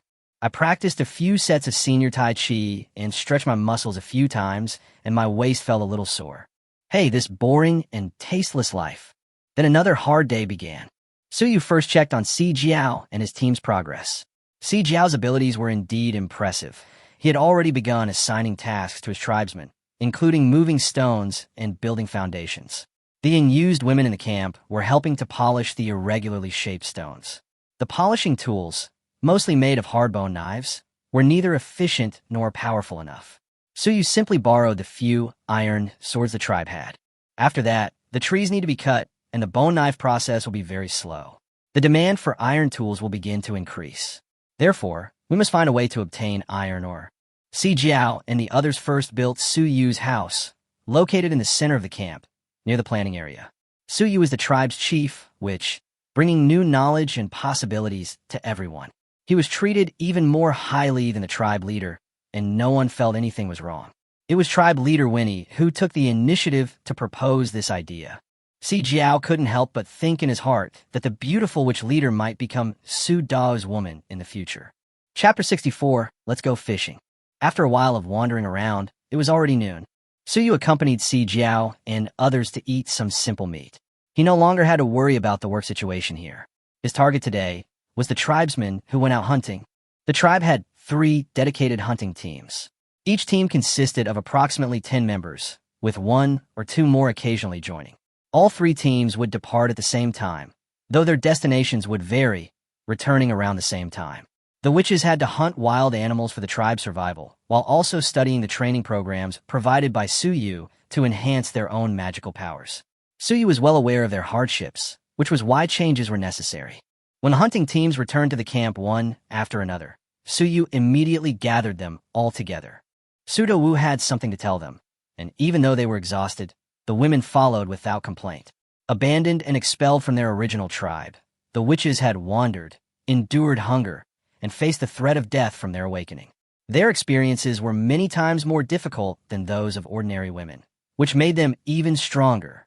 How could the perseverance they had cultivated over the years be easily eroded? Su Dao, is there anything you need from us? If you need food, we will arrange for someone to deliver it. The person who spoke was a young woman with black curly hair. She was the leader of one of the teams. She was usually responsible for exploring the hunting area. She wore a fur coat similar to a vest, which was bulging on her chest. Her trouser skirt was tightened with vines. Her curly hair was cut flat at her ears, making her look capable and heroic. The other 2 leaders also joined them. They were girls of similar age, around 23. Their ability to survive the Miko's sleep through sheer physical strength and perseverance was a testament to their resilience. If it's something else, we can help. If we hunt, there should be enough meat for today. Killing the goose that lays the golden eggs, draining the pond to catch fish. No force above the tribe level would do such a foolish thing. To survive in a single place for a long time, one must understand this principle. This is the exact opposite of the philosophy of nomadic wanderers, who establish a short life cycle in each new location, rapidly consuming all the resources and life within it. This is why they frequently migrate, wandering across the continent. Of course, this also had to do with their own strength. With a small number of people and a weak force, they simply couldn't defend resource-rich areas. Rather than being swallowed up by other forces in the future, they preferred to live a luxurious and unrestrained life. It's not about meat. Su Yu shook her head and said to the 30 or so women in front of her, starting today, the hunting mission will be changed. We don't need to send out 3 teams at once. Su Yu held up 2 fingers and said to the women who were a little surprised and puzzled after hearing what she heard, from now on, the team will be merged into 2 teams, one in the morning and one at noon, and the 2 teams will take turns going out hunting. As for those who stay in the camp, there will be things for you to do after you rest. Would you like to clean the dissected meat together? The team leaders scratched their heads and asked in confusion. No, I raise wild animals and fish. What? This time, not only the 3 team leaders, but also dozens of women behind them were stunned. Raising wild animals? Why would they raise those things? Do they think they have too much food and don't know where to throw it? Sometimes they themselves can't even get enough to eat. Besides, fish is even more difficult, although it is delicious. Su Dao, do you want to eat fish? Those fish are not easy to catch. It's okay if the water is clean, but if we encounter a bigger lake, we won't be able to catch anything at all. A girl asked weakly, recalling the small fish she had the chance to eat only once 2 or 3 years ago, and couldn't help feeling a little greedy. Is that hard to catch? That's right, they don't have the means to catch fish. If they weren't more familiar with the water, they'd basically say goodbye to fish. Su Yu smiled. I will teach you how to fish. As long as you know some skills, it won't be too difficult. Don't worry about it. Really, can Great Witch Su fish? That's amazing. I said that Su Dao must know everything. I'm already starting to get greedy, hee hee. There's a little lake in that valley in the forest. I've heard the sound of fish splashing in the water. Yes, I saw some fish come up, but unfortunately, I couldn't catch them. The women believed Su Yu's words without a doubt. After all, everything this man said was coming true one by one. Then what about raising wild beasts that Su Dao mentioned? We have never heard of it. The women looked at him with puzzled eyes again, like curious babies. Su Yu thought for a moment and worded her words. Specifically, it means catching some wild animals with sustainable utilization value. keeping them in our camp and raising them to obtain more food. And this way, we don't have to go out every day, and it's also safe. Suyu saw a pheasant tied up with vines in a girl's hand and smiled. Just like that pheasant, if it's a female, it can lay eggs. The eggs can be eaten and can hatch new chicks. When the chicks grow up, the male and female can be used separately, and the cycle repeats itself. Suyue. A voice as clear as a nightingale's chirping came. Fuck. Suyu blurted out subconsciously. The king of understanding appears and disappears like a ghost. He was bored and wanted to come to the plantation to take a look. Unexpectedly, he ran into Suyu, who was instructing the witch on captive breeding knowledge. Suyu, your idea is great. We can raise the female beasts and let them reproduce, just like a tribe reproduces. The number will increase. As long as we can control them, we can have a continuous source of food. This method is simply great. Xiaohua jumped up excitedly. In fact, she had seen ethnic minorities in the alliance raising animals. They were all cute rabbits and beautiful birds, but they had never thought so deeply. After they got tired of playing with the animals, they all went into their stomachs. Suyu was robbed while she was pretending to be cool, and she really wanted to give this woman a good beating. But that egg isn't delicious. We've eaten it before. It's crunchy on the outside, and your teeth feel sore when you bite it. The liquid inside is bland and tasteless. Some eggs even stink. Who told you to eat the shell too? Suyu said helplessly. The outer layer is the eggshell and cannot be eaten. The liquid inside is very nutritious. Eating it will make the body grow better and stronger. The smelly ones have gone bad because they have been there for a long time. Ah, is that so? Before, when we caught pheasants, we would just ignore the eggs if we saw them. Is it actually edible? Suyu nodded. You can put it in water and cook it and eat it. Not only pheasant eggs, but also some bird eggs can be eaten. It is only noon now, and there is still more than 5 hours until dusk. Oral description is not as practical as practice. Thinking of this, Suyu said to the 3 leaders, you guys take a break first, maybe 2 hours. Wait for me here. I'll take you fishing. Wow, okay. Then great, witch Su. We'll come back later. Sudao, this little rabbit is for you. The women left one after another, and one mischievous little girl quietly presented her prey. She was shy and timid, her slender body twisting restlessly, her raised face flushed, her eyes filled with admiration. Suyu, these witches seem to like you very much. Xiaohua whispered a reminder from his side. That's... Suyu said proudly. Xiaohua's eyes suddenly became strange. She looked at Suyu suspiciously and said, with so many women, can you handle it? Won't her body feel weak? There's a child of a great witch in our alliance who has more than a dozen women. Every night, several people have to serve him. He can hardly walk. He died in a woman's belly at the age of 19. You are even thinner than him. Roll. Sujue Gerstangrili. Unexpectedly, Xiao Hunyang, who had been silent the entire time, suddenly whispered in Xiao Huahua's ear, top-notch warriors have much better physical strength than ordinary people, so there shouldn't be any problems. Your father always recruits several people to his tent every night, and I've never seen him feel weak during the day. Xiao Huahua usually went to bed early and rarely paid attention to her father's nightlife. As a guard, Xiao Hunyang naturally knew more. Xiao Huahua blushed a little when she heard this. It was the first time she heard such a thing from her father, and it always felt a little unbelievable. He looked at Suyu, who was standing tall in front of him again, and his curiosity grew stronger. Suyu noticed the gaze and immediately spat. You are so shameless. A gentleman hides his abilities to himself. I won't show them to you. Chapter 65, Let's Go Fishing 3.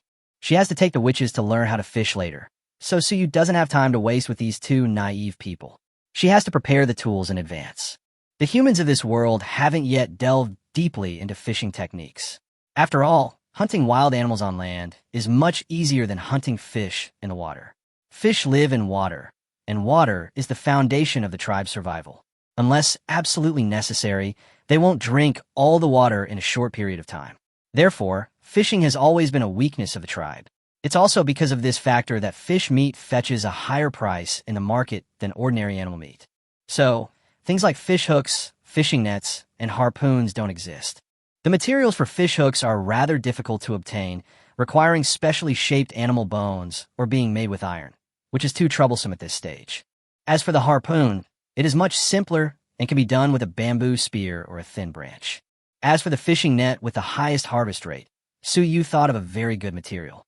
Arriving at the house where Kokoro, Lin, and I had previously lived, the space, once occupied by just the two of us, was now filled with a vast expanse of white silk thread. 3 tribesmen were meticulously cutting wood with bone knives, following a pattern of animal hides. They were crafting parts for a simple loom. Lin had specially selected these skilled girls from the tribe. The 3 little girls were only 1 or 2 years older than Suyu. Their slender eyebrows trembled playfully. Their big eyes were clear and bright. Their cheeks were rosy, and their expressions were focused. People say that men who work hard are handsome, but I didn't expect that women who work hard are also very beautiful. Lin was sorting silk threads in the house. Sister Lin, are you busy? Not busy. It would be strange if she wasn't busy. The ground was covered in mountain spider silk. This kind of silk is flexible, slender, and has the viscosity of the mountain spider's body fluids, so it easily sticks together and tangles. Lin would probably spend several days cleaning it up alone. This is also the reason why Suyu came to find Lin. Mountain spider silk can be said to be an excellent material for making fishing nets. Mountain spiders are a mutated species in this world, a variant of spiders. They are about the size of rabbits, non-venomous, and live in jungle trees, feeding primarily on birds and small land animals. The silk they produce is thicker than that of normal spiders, softer and stronger, and can withstand intense tension. If not cleaned with hot water or magically removed, a sticky liquid forms on the surface of the silk. The lining of Suyu's top, Winnie's underwear, and even the fur Lin is wearing are all made of this material. If the sewing skills are sufficient, this mountain spider silk can be spun into some satin. Sister, take a rest if you're tired. There's no rush. Suyu chuckled and sat down cross-legged next to Lin. I'll take some silk. Near Lin, a large quantity of mountain spider silk had been sorted. Suyu selected a portion and began to imitate Blue Star's fishing net. The process of intersecting and knotting the threads was repetitive and simple, and Suyu's quick hands and feet allowed her to complete the process in a flash. Lin, forgetting her chaotic thoughts, watched curiously from the side. Suyu, what is this? Lin couldn't help but ask out of extreme curiosity. Fishing net, used for catching fish. Can this thing catch fish? Yeah, and it works very well. Suyu. In an hour and a half, a large net 5 or 6 meters long was completed. After being single for 17.5 years, his hand speed was indeed not to be underestimated. Sister, I'm going to teach the tribesmen how to fish. If you have a chance, you can come and see it with me. Suyu stood up with the fishing net. On the way, he found a few bamboo spears from the tribesmen. When he arrived, not far from the exit of the camp, he saw more than 30 girls waiting quietly there. Yosi, I feel at peace now that the King of Understanding is not here. The girls immediately became agitated. Which Su is here, holding something strange in his hand. That should be something for fishing. It looks like it's made of mountain spider silk. I've seen Lin dealing with that stuff all the time. I remember now. Some time ago, Lin asked me to catch more mountain spiders. She said the silk thread could be used to make clothes. I didn't expect it could also catch fish. The chirping sounds stopped abruptly when Suyu approached. The girls were all excited and curious, looking forward to the next fishing activity. Let's go. Suyu smiled knowingly, and the girls followed behind her. Shortly after Suyu left, in the big thatched house next to the tree house, Yaxiang sat on the hay bed with her legs together and stretched straight, holding a fur book in her hand, looking serious, like a top student who was studying hard. Controlling the fire element in the body and resonating with the fire element in the air can achieve remote control. Yaxiang murmured softly, spreading her palms. With a thought, the magical power within her body began to flow. A faint flame emanated from her body, and threads of flame could be clearly seen flowing through her skin like blood vessels. Her eyes also ignited with a faint flame. At that moment, the world before Yaxiang's eyes quietly changed. Threads of flame elemental fire swirled through the air like playful, intelligent spirits. Some were cheerful, some quiet, some well-behaved, and some alternately still and moving, a dazzling and colorful spectacle. This is a unique ability of the Miko. Once they focus on using their elemental magic, the world in their vision will transform accordingly. This is also the most common state of mind that Mikas enter upon awakening, and is a way for them to communicate their elemental magic. Yaxiang slowly stretched out her palm, and the flames in her body floated away like fish swimming into the sea. The flames spread out in the air and soon mixed into the natural fire magic power. Somehow, Yaxiang had a sense of it. Chapter 66. She seemed to be able to really control a little bit of fire elements in the air. As her palms gradually clenched, a strange force flowed through her body, her palms, and the air a few meters away, solidifying, shrinking, and solidifying again.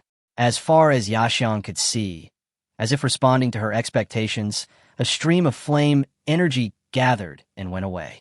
Then, above the surface, an area the size of a wellhead appeared with a burning red heat. The blazing flames were like a phoenix reborn from the ashes, bursting out of the ground and spiraling up into the sky. There is no roar, but one can feel the gap between life and death.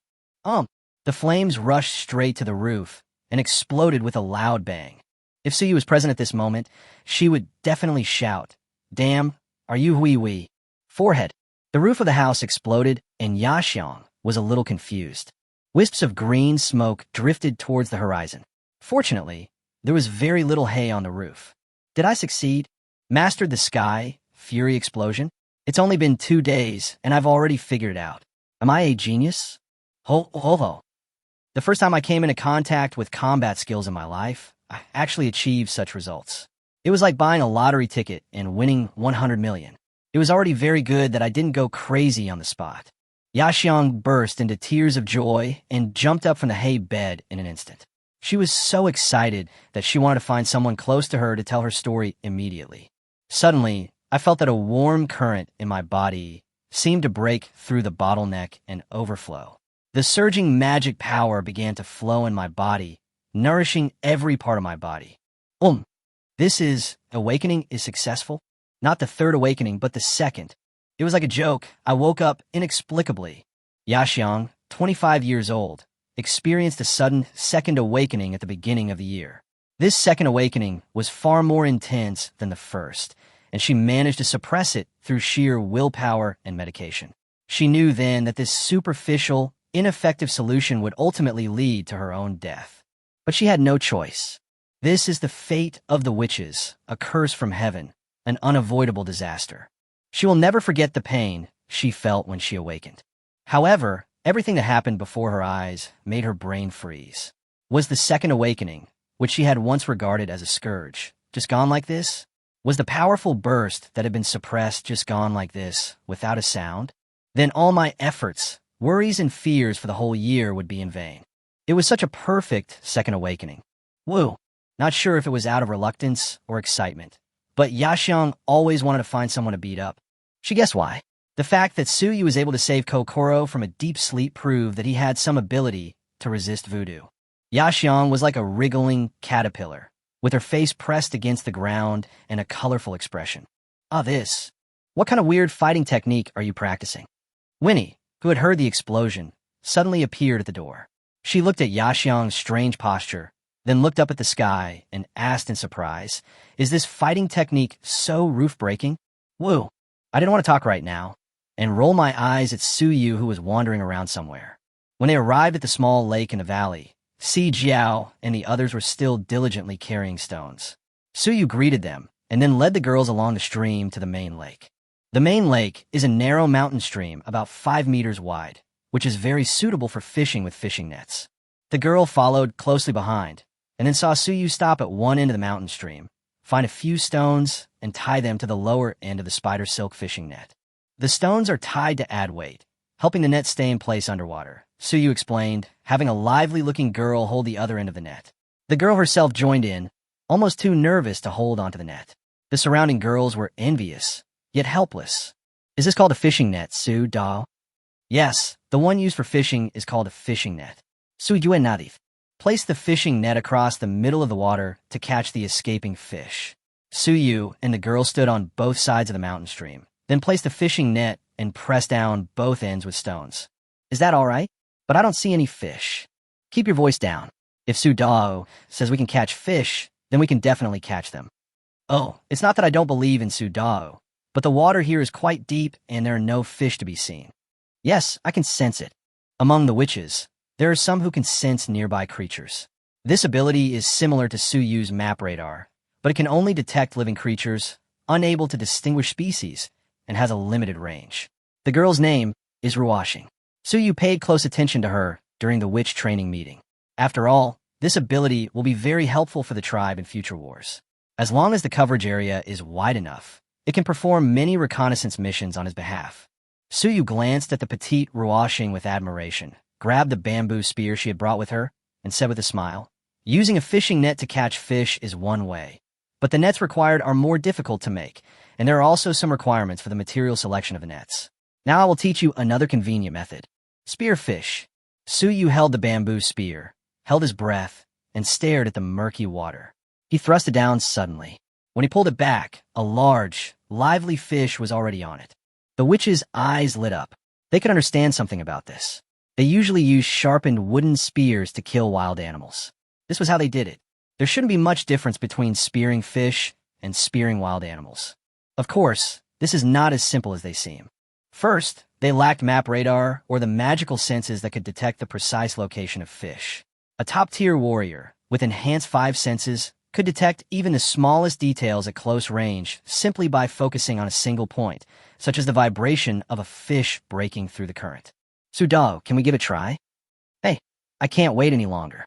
He brought 5 bamboo spears, and Suyu smiled and nodded as she handed them over. "Hey, wow." And the girls started poking around, splashing water everywhere. "It's obvious that I can't poke it.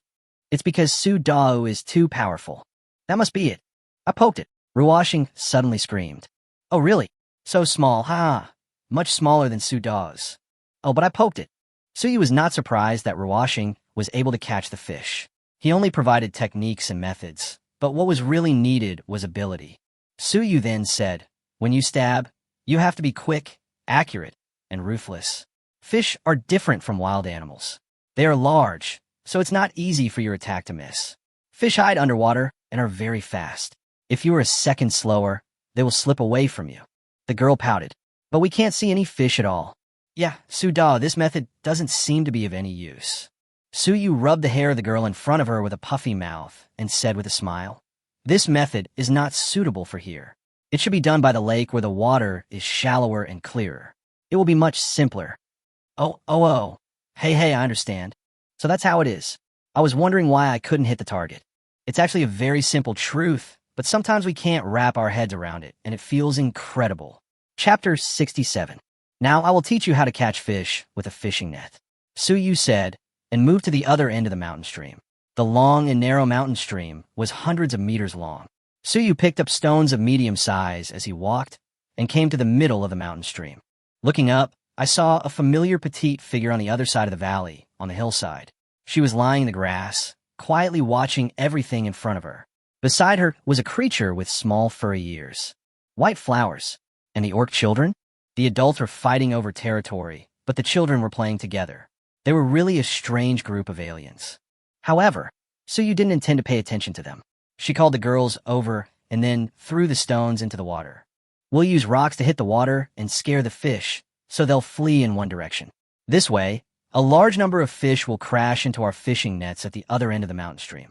The nets have many small holes, and the stickiness of the mountain spider silk will easily trap them. Of course, Suyu also observed the movements at the bottom of the water. At least 30 fish of different sizes chose to escape in this direction. Suyu even shamelessly injected magic power into the stone, not afraid that these small fish would run away.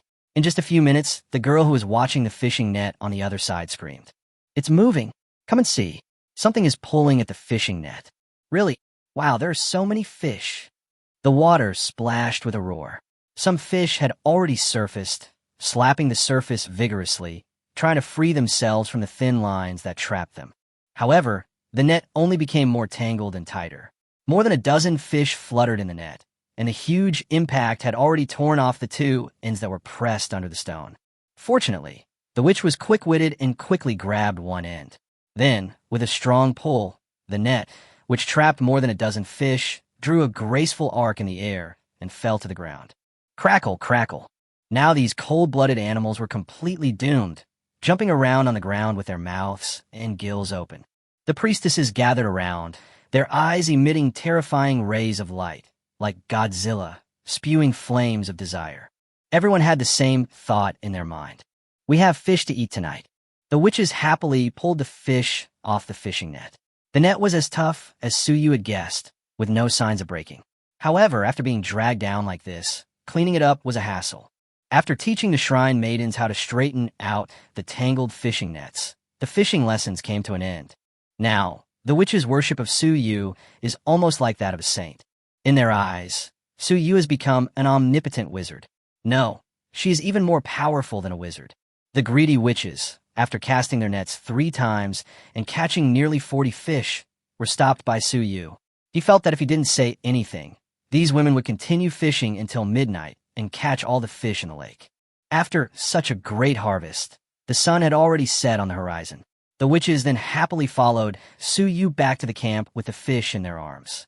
Tomorrow, follow my instructions and remember to catch more wild animals that can be raised. Suyu gave them some serious instructions before parting with them. Hee, I get it, Great Witch Su. I will definitely catch a huge sow wild boar for you. And there are female pheasants. Su Dao, can we still go fishing over there tomorrow? Suyu's head was full of black lines. No. Please, give the fish a chance to live. Although it seems that he took the lead. Oh right. Suyu suddenly called back the last few witches who had left. Leave a few people behind tomorrow to dig a pond and build an animal pen. Only at this moment did Suyu truly understand the difficulties of having so few people in the tribe. All aspects of development require manpower. If he had not annexed some of the Black Snake people before, he would really have no one to use now. Farming by yourself? I'm not a robot. I work hard during the day and continue to work hard at night. How can I survive? I returned to the big house and looked up. Hey, Xiao Huahua was on the roof, holding thick hay and huge branches in her hands, while the King Kong Barbie Xiao Hunyang looked up at her from below. King, what are you doing up there? Suyurubit Hernose. Huh? King of Understanding? You called me. Xiao Huahua turned around carefully and pointed at herself. Yeah, you ran on my roof.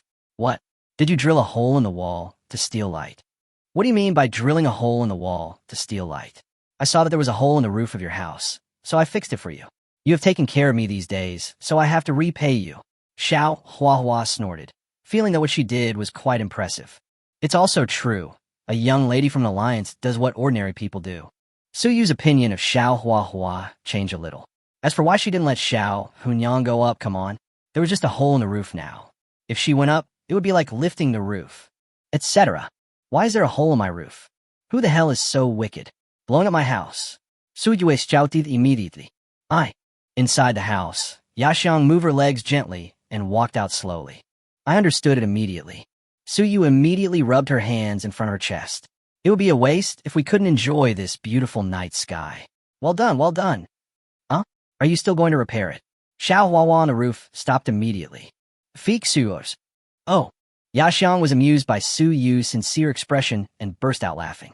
Why are you so late today? Yaxiang asked, looking at the 2 big, lively fish in his hands. How come there are fish? Fish. Xiao Huahua on the roof stopped what she was doing again, drooling, looking completely disrespectful. Keep repairing. Oh. Suyu immediately handed it to Yaxiang. I caught it to nourish you. He glanced at the room from the corner of his eye. Where's Kokoro? At Lin's place. She said she wants to learn how to sew clothes. She might be back later. What are you learning? Suyu Sumeikut Hadips. You'll have to raise pigs for me tomorrow. Why raise pigs? Yaxiang rolled her eyes at Suyu. She was no longer interested in the new words that always came out of Suyu's mouth. The tribe will build an animal pen in the next 2 days to raise some wild animals. I can't find a suitable person for the time being. Suyu Ishchirak. Raising wild beasts. At some point, Winnie came over with her slender waist twisted. Well, for the sake of long-term development, I'll tell you in detail when I have time. Suyu said with a smile. Winnie frowned. She had heard from Kokoro over and over again about Suyu's brilliant performance last night, and she felt a little dissatisfied. Kokoro is weak. It would be dangerous for her to raise wild animals. Don't let her do it. What's the danger? Once you catch it, you can tame it using the animal taming skills. There's no way it won't obey. If you don't obey, beat me up and kill me to eat my meat. Suyu looked at Winnie and said with a wicked smile, I love Kokoro too. How about this, Winnie, you go. The organization believes in you. Oh my, I feel so sleepy all of a sudden. I'm going back to sleep first. Winnie ran away. It was only a dozen steps away, and she ran away very fast. Oh, this lazy guy can only dig tree holes. Chapter 68 Bathing and Digging a Well 1. Crackle. The bonfire was burning brightly. Yaxiang hugged her chest, put her legs together, and knelt on a cushion made of hay wrapped in animal skins. Kokoro was hanging on Suyu's back, looking at the frying pan in Suyu's hand with shining eyes. 2 white fish that he had processed by himself were now making a sizzling sound on the pan. This is actually the first time that the frying pan has done its job. In the past, it was just bang, bang, bang, and bang, bang, bang. It's really amazing that there is no deformation now. Xiao Huahua sat nearby, swallowing her saliva, her gaze following Suyu's hand. Lately, she'd been eating nothing but dried meat, and she felt like vomiting. Unlike her life as a young lady in the Alliance, there were no coconuts, no small, edible fruits, and no juicy birds. Suyu had clearly taught the tribe archery, but no one had thought of hunting birds. I'm sorry, those guys can't even shoot at fixed targets now.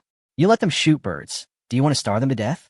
For humans in this world, the easiest prey are land beasts, followed by deep-water fish, and the most difficult are birds. Of course, if a top-tier warrior were to take action, it would be much easier. With immense strength and abundant magical power, they could even shoot down birds with just a small stone. However, not many people would be willing to use anti-aircraft guns to kill mosquitoes. Top-notch warriors and great wizards rarely participate in hunting activities. Their main tasks are to protect the tribe, fight and annex opponents. They will only lead a team if they encounter a large and ferocious beast. Xiao Hunyang's chest was sticky with saliva. She had eaten fish in the tribe before, but it was always steamed in thick bamboo barrels and sprinkled with salt, which made it taste better than dry and hard meat. Or it was roasted over a fire, but it would either burn into charcoal or be half-cooked and unpalatable. Suyu had never seen such a method before. She used vegetable oil to cover the bottom of a strange container and then fried it continuously. The surface of the fish was fried to a golden and crispy texture, greasy and shiny, and the rich aroma that aroused people's appetite filled the air, as if teasing the nose and the tip of the tongue, making people salivate. Suyu stopped, sniffed it, and felt that the taste was okay. The little head was pressed on the shoulder, with eyes wide open, neck stretched out, and cherry mouth open, revealing the glistening saliva. You can eat it later. Suyu scratched Kokoro's nose, chuckled, sprinkled some ground chili powder and fine salt on it, and then cut the fish into several pieces with a bone knife. Xiao Huahua helped me repair the roof today, so I can't treat this young lady badly. This tail is fried so well. Suyu wrapped the fish tail with branches and leaves and handed it over. The young lady's mouth is so sticky that it can lift a teapot. Even a naive tiger mother knows that fish tails have too many bones and are not very tasty. Suyu, I want to eat fish belly. The eldest lady was really rude. She curled her lips and hummed. Suyu rolled her eyes and refused. I want to eat it too, but there are only 2 pieces. Needless to say, Kokoro and Yaxiang each took a piece, which made Xiao Huahua jealous. She angrily took the tail and turned away in a huff. Xiao Hunyang took half of the fish head. Seeing her drooling mouth and expectant eyes, Suyu couldn't bear the condemnation of her conscience. Finally, she took half with the bone knife and divided it between them. The deep-fried fish was crispy and delicious, its texture fresh and tender, several times more flavorful than wild animal meat. It was perfectly salty and slightly spicy, and the taste was smooth and tender. Xiao Huahua's eyes lit up as she ate, not caring about the tail or the body. If it weren't for the fishbone pricking her mouth, she would have swallowed it whole. Xiao Hunyang was much simpler. She opened her mouth and began to chew. Her teeth were incredibly good. As if she didn't think the flavor was strong enough, she grabbed a handful of chili powder and fine salt and sprinkled a thick layer on it. A few more crunchy mouthfuls, and the food gulped down. In comparison, Kokoro is like a little squirrel, biting a little bit, eating very slowly, but very happily, with a face full of happiness. Brother Suyu, the fish you cook is so delicious. If it tastes good, eat more. Be careful with the fish bones. Yaxiang took a few bites, her eyes filled with surprise. She hadn't expected her man to be such a skilled cook. Her tongue savored the delicious flavor. Soon, she had devoured the small piece of fish. It had been so long since she'd eaten fish that she'd almost forgotten its flavor. After eating the fish, Xiao Huahua had no intention of leaving at all. The 2 men, one thin and one strong, looked like 2 huge light bulbs. Suyu glared at Xiao Huahua helplessly. Where's your usual cleverness? Don't you know it's time for adults next? Aren't you going back to bed? Xiao Huahua was completely confused. Didn't she just eat a fish? Where is the other fish? He had clearly washed too. Xiao Huahua was still thinking about her share of the fish belly. For you, Suyu pushed the two people out of the house and slapped the fresh fish into Xiao Huahua's hand. The animal curtain was then drawn down, and Xiao Huahua, holding the fish, began to doubt her life. I didn't ask for fish. I can't cook it myself. Did I make a profit or a loss? The wood and branches were mostly burnt, and the fire in the room dimmed. After driving the two tactless guys away, Suyu rubbed his hands and returned to the house. He cleaned up the scattered fish bones and frying pans, and when he turned around, Yaxiong and the others were already preparing to go to bed. Yaxiong hugged Kokoro, who was feeling sleepy, and lifted the warm, fluffy quilt covering her body. Suyu then hummed and asked with blinking eyes, "Did you master your fighting skills today? I thought you didn't know." Yaxiong pouted. "Hee hee, just kidding. Is there anything I don't know?" Suyu's hand gently lifted Yaxiong's hair. "I have also awakened perfectly for the second time. Thank you." Yaxiong's voice was very weak, but Suyu heard it clearly. "I just found out about this. After all, Suyu didn't have the habit of checking their information all the time. I took a subconscious look. Yaxiong. Identity, former member of the Crescent Moon tribe, current member of the Black Rose tribe. Age, 25. Level, 20. Favorability, admiration. Favorite things, unknown. Favorite person, Sujue. Ability, Miko's perfect second awakening stage, flame manipulation level 4. Sky Fury explosion level 1. One could sense that the sorcerer power within Yaxiong was even stronger than before, faintly reaching peak first-class status. The power of a Miko was truly unusual.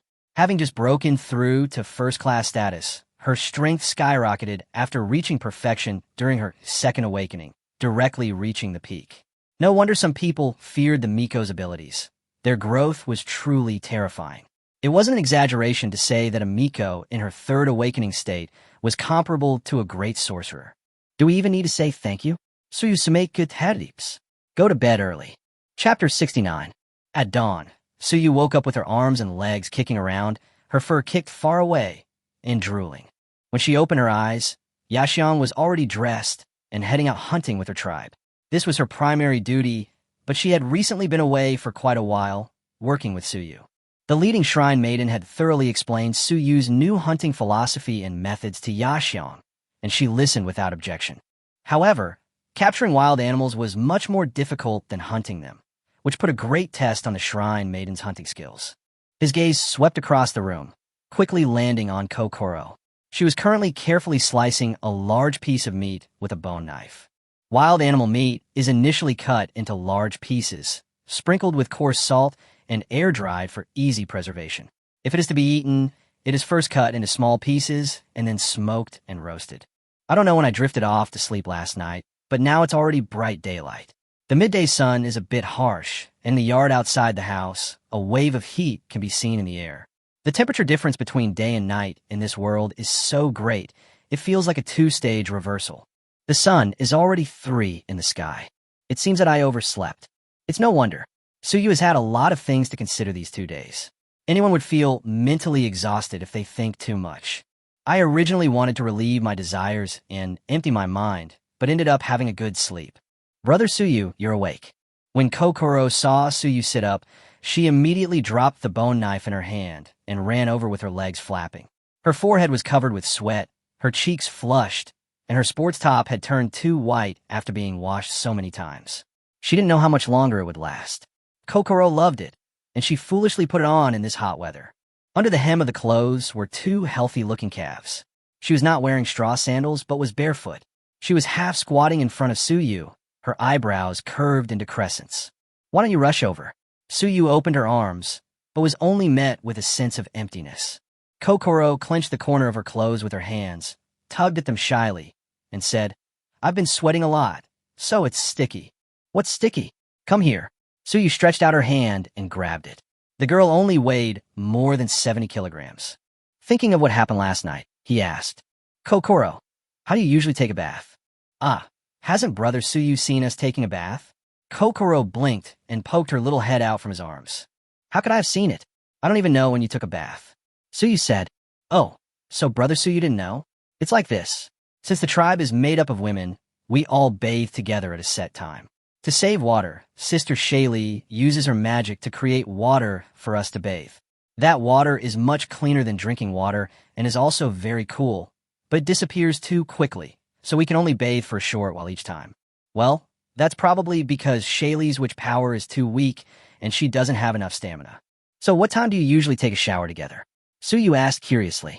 Kokoro counted on her fingers seriously and replied, "It's been 5 days since I last washed it. I'll have to wait another 5 days before I wash it again. That means I haven't taken a shower in 5 days. With a roll of his eyes, Suyu picked up Kiki Luo and said seriously, "Next time there's something good like this. No, when there's such an event, remember to notify me in advance. My tribesmen are all women, and my vision will become exceptionally sharp at that time, which will protect you from being peeped at. It is not safe to take a group bath in broad daylight." Only Kokoro would believe Suyu's nonsense. She nodded in confusion, stood up, and ran out of Suyu's arms. "Brother Suyu, I just cut the dried meat. Let me roast it for you." "Oh, although what I want to eat most at this time is ice cream." Suyu responded helplessly, and at the same time began to think about the need to resolve the issue of the tribesmen's bathing. Now that the Black Snake clan has joined, there are more men. Although they are not in the same camp, Yaxiang and the others will also take some covert countermeasures. But what if some blind man happens to pass by one day? Should I beat him to death or kill him? This kind of thing must never happen. Every member of the tribe must have their own bathing utensils, and they must also find another way to get the water for bathing. This is a mountain forest, so there are naturally the most trees. Considering practicality, the most suitable bathing utensil is to build a bathtub. Now, there's a shortage of tools, so this requires a woman who is best at digging tree holes to take action, so that she doesn't have to lie in the treehouse every day and feel the tranquility. Ever since I started to busy myself with the development of my tribe, this woman has become incredibly lazy. This time I must teach her a lesson. As for water, that was easy. The forest here was surrounded by mountains, and as the saying goes, a ravine between two mountains flows water. The camp was nestled between two mountains, with a gurgling stream running between them. We simply dug a well in the campsite. Our previous campsite had been poorly sited, surrounded by bushes and dry ground, making it unsuitable for digging a well. And at that time, so you didn't have such a big say. Just do it, so that your wives can become cleaner and more fragrant. So work harder and harder.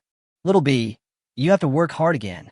As the only girl in the tribe who is friendly to the earth element, Lee said, "This is really awesome." After finishing the breakfast, lunch, prepared by Kokoro, Suyu went straight to Winnie's tree house, which was actually only a dozen steps away. As soon as she entered, she picked up this woman who could sleep better than herself. "Suyu, what's wrong? It's rare for me to get a good night's sleep." Winnie rubbed her sleepy eyes lazily. Chapter 70 Bathing and digging a well, too. I have something to talk to you about. After enjoying the benefits, Suyu started talking about business. "What?" Winnie asked. "The organization needs you, just follow me." Suyu put on a serious face and told her directly to go out and trim trees and dig tree holes, fearing that she would run away. "What do you want me to do? You're the one who makes the decisions about the clan's affairs now." Winnie was unmoved. "Are you sure?" Suyu took a step forward, looking straight at Winnie, and it fell down with a plop. "Are you sure?" Winnie asked weakly. She instinctively felt that something was coming. "But it seems there's nothing to worry about. Although I'm the clan leader, my abilities are limited. I'm not even half as useful as Suyu. What did he possibly need me for? The worst that could happen is... Anyway, it doesn't seem like I'm losing out." Suyu chuckled. "Since you asked me to make the decision, it will be much simpler. Okay, now that the organization has taken a fancy to your wood elemental magic power, they have decided to recruit you to cut trees for the tribe, and also to train your magic power." "Ah!" Suyu cried out softly, but before she could finish her words, she saw Winnie turn around and, like a pangolin, quickly grabbed her own down quilt and covered her head with it, struggling to get in. Her slender body squirmed in the quilt like a pupa. "Ah, you had come out here. Suyu es chauti dangridi." "No, I'm the tribe leader, and you're the Great Witch. If you want to cut down a tree, do it yourself."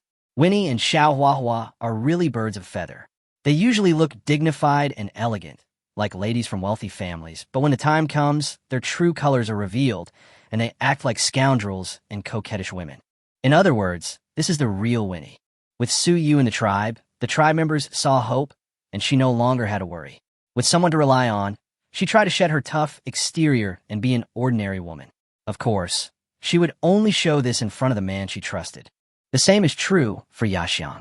Suyu has become a light in their hearts, so it seems there is nothing wrong with her acting coquettishly with him. Although this light is a bit hot now. Come out quickly. Finish your work. We have other things to do in the afternoon. Suyu took 2 steps forward and waved over. Feeling a blow through the fluffy blanket, Winnie groaned softly. Then, feeling embarrassed and annoyed, she simply wrapped the blanket tighter around her.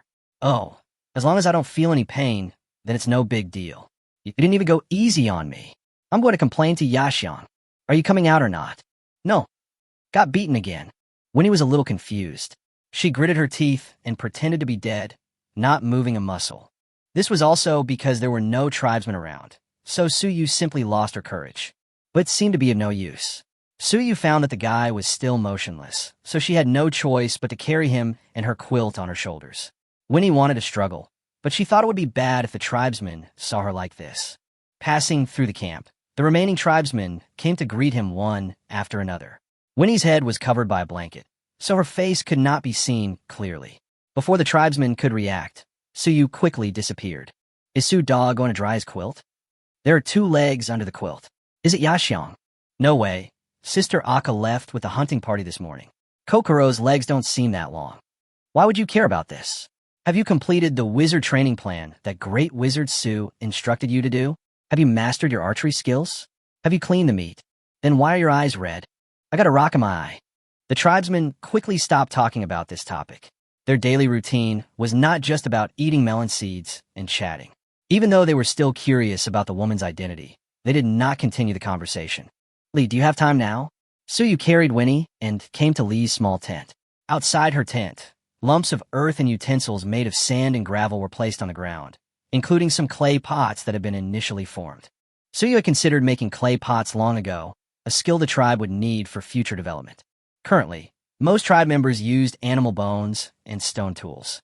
Even cooking water and food required bamboo tubes and stones, which was inconvenient. However, there was currently too much work to do, and the tribe was too small to manage it. Since Lee was naturally earth-friendly, Suyu decided to try to get her to learn first. Once they had the actual tools, he would teach the tribe the techniques for making soft clay vessels, which would significantly increase efficiency in production. Hearing the call, Lee lifted the animal curtain. It was not that she had just woken up from sleep, but she had just gone out to practice earth and coffin funerals, which caused her magic power to be exhausted, so she came back to rest for a while. Broter Sujue.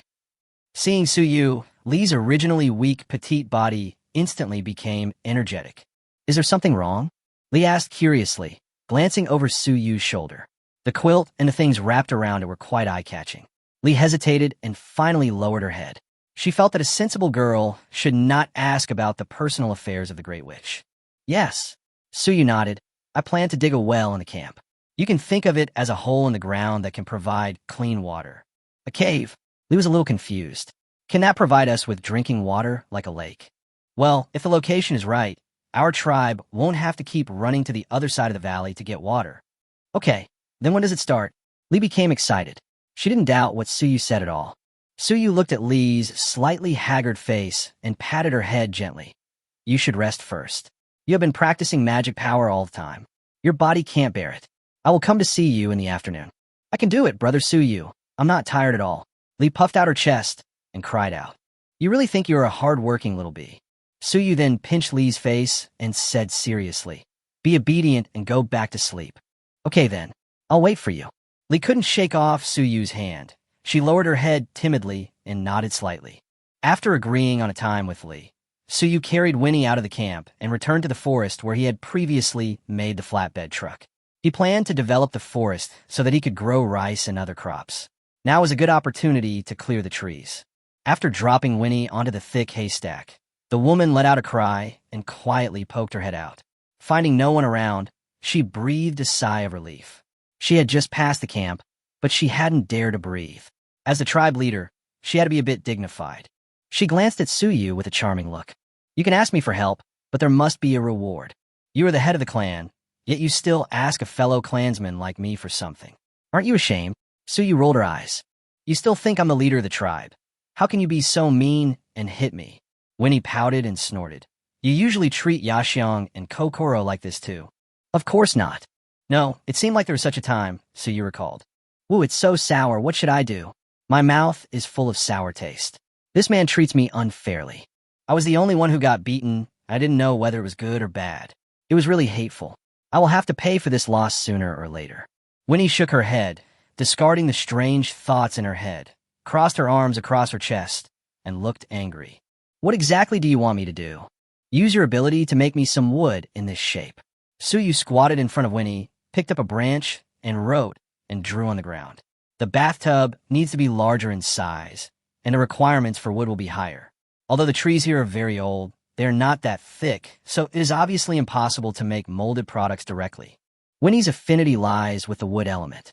Unlike Kokoro, her first manifestation isn't her ability to heal, but rather her ability to decompose wood tissue. However, the decomposed parts can't be reassembled and can only be used as sawdust or wood powder for burning. Lee's earth element ability can decompose, solidify, and move. Compared with the two, it is simply too low to be a match. Winnie looked at the pattern on the ground. She could actually make it according to the pattern, but she had no idea what the point of making a few curved pieces of wood was. What is this for? Winnie asked with blinking eyes, her previous displeasure replaced by curiosity. Bathtub. This guy didn't understand what she meant by bathtub, so Suyu was more straightforward. Chapter 71. For bathing. Winnie's mouth dropped open. After receiving Suyu's approval, she was speechless with shock. Bathing had always been a headache for them. In the Alliance, water resources were relatively plentiful, but they couldn't. Water was already scarce, so they could only use it for drinking. That's why Winnie found what Suyu said incredible. Yes, these pieces of wood can be glued together with a kind of glue made of resin and finally assembled into a large basin that can hold water. And you can take a bath in it. Suyu explained. But when it comes to taking a bath, what should we do with the water? Winnie suddenly recalled the conversation between Lee and Suyu just now, and her brain started working again for once. So you went to Lee and dug that well. Was that also why? Suyu smiled. It's about the same, and well water tastes much better than lake water. Isn't that a waste? What a waste. Don't worry about the water. Suyu ignored her and stared at Winnie and said with a smile, when the bathtub is made, the first one will be given to you. Suyu was in charge of chopping the trees, while Winnie was in charge of hollowing out the shapes. After 2 hours of work, the finished wood piled up half a story high. The shape of the wood was exactly the same as the pattern Suyu had given, and the curvature was just right. Suyu couldn't help but look at Winnie with admiration. You will definitely become a good carpenter. Suyu roughly estimated that the wood on the ground could be used to make more than 50 bathtubs, based on the total number of tribesmen, and after making some compromises, it should be enough. After all, the bathtub has a large capacity and can accommodate 2 or 3 people taking a bath together, which saves water resources. Not only that, Suyu also asked her to make some small parts, one for the bucket and one for the water lifting equipment, that is, the windlass placed at the wellhead to draw water.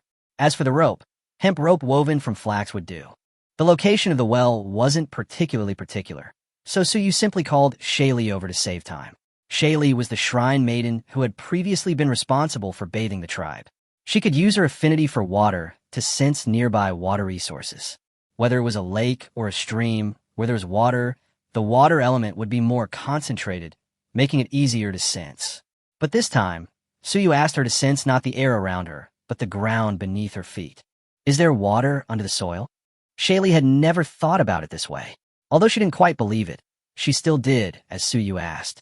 Unlike sensing air, this time, she could feel something more clearly and realistically through touch.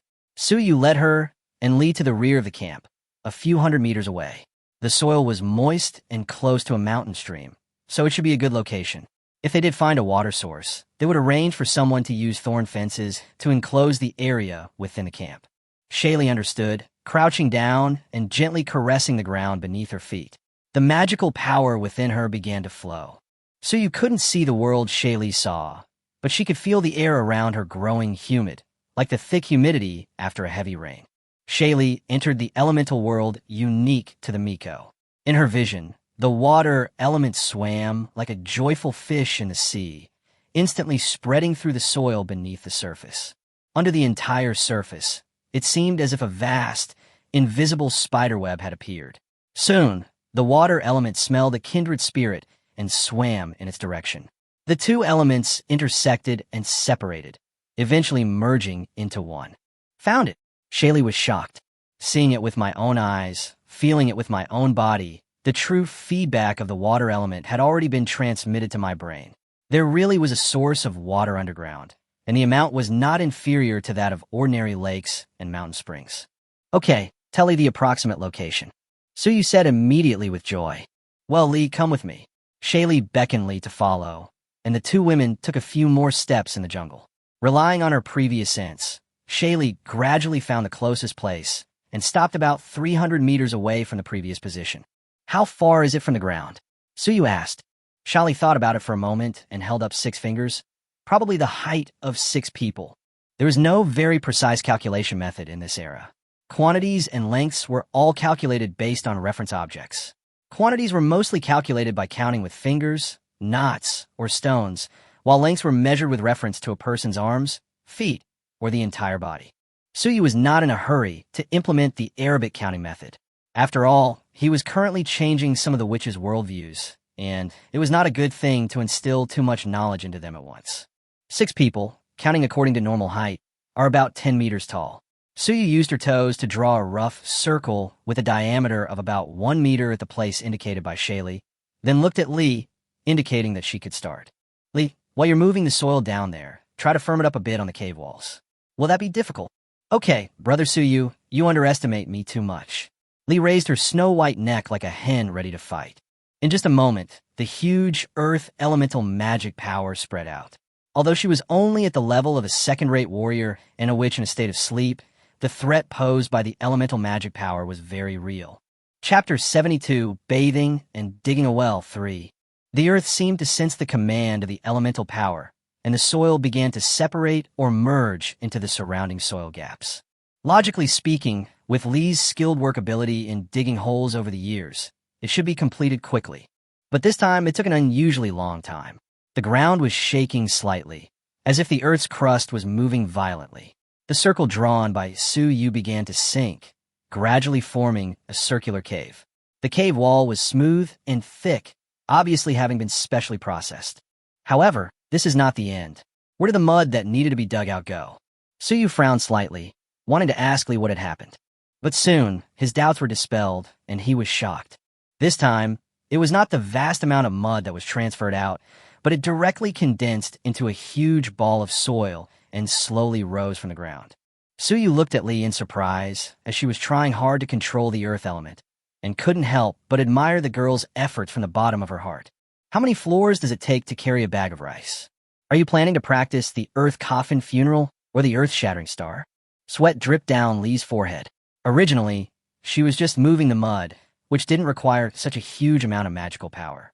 However, this girl, in order to set high standards for herself and to show off the results of her days of practice in front of Suyu, abruptly raised the difficulty level by several levels. From simply transferring the crushed mud, it became directly compacting it underground, and most of the mud that needed to be dug out was compacted together at once, eventually turning it into a thick and heavy soil ball. The earth ball slowly rose into the air, and Suyu's eyebrows jumped as she watched. Just by looking at it, she estimated that this earth ball weighed nearly 1 cubic meter, more than 2,700 kilograms, close to 3,000 kilograms. She had broken through to the super first-class level, and now her power was only over 3,000. Are you trying to defy the heavens, girl? Of course, the situations of the two are different. Suyu can use this great force of more than 3,000 kilograms at will, but Li Guang has run out of tricks as soon as she condenses and rises. But being able to do this is enough to prove how strong Li's potential is. Li bit her lip tightly, her face gradually turning pale from its initial rosy glow. Suyu couldn't help but feel distressed. This girl had already begun to overdraw her magical power. Working hard was great, but overdrawing on her power without restraint was foolish. If she caused irreversible damage to her body, wouldn't that be worth a loss? That's enough, Ray. Suyu took a step forward and arrived in front of the huge earth ball. She stretched out her hand to support it and instantly felt a huge, dull weight falling down. Li let out a soft cry of, "Ah," and sat down on the ground. Suyu shook her hand, and the ball of earth was thrown far away, making a big hole in the ground with a loud bang. The soil ball was so solid that it didn't crack at all. Yes, I'm sorry, Brother Suyu. Lee had originally intended to move the dirt ball by herself, but she didn't expect that she couldn't hold on and failed. If Suyu hadn't intervened in time, the dirt ball would have fallen back into the cave. She had struggled so hard to control the dirt ball, but she didn't expect that Suyu would have made a piece of cake. Lee was a little shocked, with a pout on her lips and a feeling of resentment inside. Suyu patted the mud in his hands and knocked on Lee's forehead helplessly. Lee, are you okay? It's okay, Brother Suyu. Lee lowered her head in shame. Then take a break and continue digging later. You did a great job just now. You're much better than when I taught you. Suyu didn't blame Lee for her impatience, but chose to praise Lee's efforts. Lee raised her face and laughed, her face flushed with embarrassment. No, Brother Suyu is the real one. I will keep working hard and will definitely catch up with you and Sister Yixiang. I'll look forward to that day. Suyu Ismail. Next time, pay attention to practicing your control over force. Your ability to control the earth element is already very good. If you can better coordinate force and your body's magic power, you will definitely be able to do better. Yes, Lee, I was so scared just now. At this time, Shaylee also ran over excitedly. Over the past 2 days, following Suyu's water element training plan, she had significantly improved her control over the element, even able to unleash water currents for attacks. However, when sensing the water element in the atmosphere, she kept sensing the blood flow in the bodies of her tribesmen. This troubled her, as she felt it was interfering with her connection to the water element in the air. She was considering whether to talk to Suyu today to find a solution. After all, in the eyes of the tribe, Suyu is omnipotent. Compared with Lee's changes, Shaylee deeply felt that her efforts were not enough. But at the same time, she was happy that her sister had become stronger. Thank you, Sister Shaylee. Lee felt embarrassed by the compliment and scratched her head. After more than an hour, the task of digging the well was finally completed successfully. Later, when digging the soil, Lee followed Suyu's suggestion and reduced the mass of the soil ball by half, which made her operation more handy. The deeper they dug, the wetter the soil became. After digging to the position sensed by Shaylee, Suyu's senses could clearly detect the clean water gradually seeping out from under the mud. If the estimate is correct, the well will be completed automatically in a few hours. Lee, take a rest for a while and wait for me at Winnie's place later. By the way, please call a few people over for me. Lee's work was completed, and Suyu remembered the important part of her plan for today. Okay, Brother Suyu, who do you need me to call? Lee asked expectantly. Suyu looked at the sunset in the sky and told Lee the names of several people. Although Lee was puzzled, she nodded. After a short rest, she said goodbye to Shaylee and left. Next up was making the windlass and the bathtub. The resin needed time to set, so we worked on it tonight. After a day of sun drying, they would be ready for use tomorrow. Now we had the well, the bathtub, and the vessel for drawing water. Everything was ready.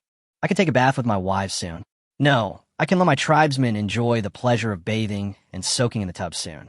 Suyu touched her chin, fantasized, and laughed out loud. However, if you want to take a bath, you also need to prepare some soap and other things. Fortunately, you can exchange them in the mall, and the price is not high. One piece costs 100 favorability points, and there are mixed versions of Eagle brand with various scents. Considering the number of tribesmen, you need to prepare at least 20 pieces. The expenditure of 2,000 favorability points directly cleared out Suyu's inventory of the past few days. Suyu felt a little painful about the cost, but it was a necessary investment. Suyu believed that after enjoying the bathtub and soap, the tribesman's contribution to his favorability would definitely double. Suyu planned to ask Si Jiao and others to help her assemble and glue the bathtub in the evening.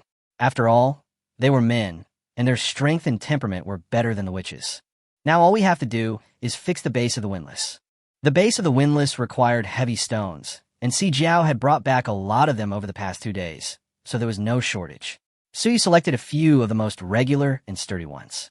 Soon, the base was in place. To prevent anyone from accidentally falling in, she found stones to cover the hole. Only after this was complete did she plan to leave. Sudao, I have something I want to talk to you about. Suddenly, Shaylee behind him hesitated for a long time, but finally said it out. What's going on? About my sensing the water element. Chapter 73, Round Table Meeting. There were already several women sitting in the small tree house. The women looked at each other, obviously not understanding why they were called over. What didn't Suyu tell you? Winnie asked, sitting upright looking at Li. The other women all glanced over. Yaxiong and Lin sat together, Kokoro hung on Lin's back. Axel looked expectant, while Liuli was bewildered. Everyone's face had a different expression, but they were all thinking of the same man. No, Brother Suyu asked me to call you all over. Li explained that. Then wait, so you must have something to tell us. Yaxiong spoke, and several people nodded in response. After waiting for about half an hour, heavy footsteps were heard outside the treehouse. Everyone looked up, stunned. Suyu walked in carrying a large round wooden board. The board was thick, about the width of a finger, and large enough for 3 people to lie on and roll around. In his other hand, Suyu held 3 thick wooden sticks. The board was rather large, and several women stood up to make room in the middle. Suyu smiled at them, and then flipped the board over. On the other side, there were 3 holes dug into the board. He inserted the 3 sticks, then flipped it over again and dropped it with a hum, sending up a cloud of dust. Kokoro saw the right opportunity and ran over, hugging Suyu's lower back. Brother Suyu, we have been waiting for you for a long time. Hee, just wait a little longer. Suyu Wedding reached out and touched Kokoro's head. Then, Si Jiao and the other men filed in, each carrying a polished square stone block. Following Suyu's instructions, they placed it around the wooden board, untied the bone knives from their waists, and placed them on the table before leaving. According to Suyu's orders, they still had to assemble the bathtub in the open space. Under the curious gazes of the women, Suyu walked around the wooden table, slightly adjusting the positions of the stone blocks and the bone knives. Once the 8 blocks and the bone knives were perfectly symmetrical, she nodded in satisfaction. When everything was settled, Suyu sat down on the innermost block, patted the table, and said, "Everyone sit down." To be honest, the women were stunned.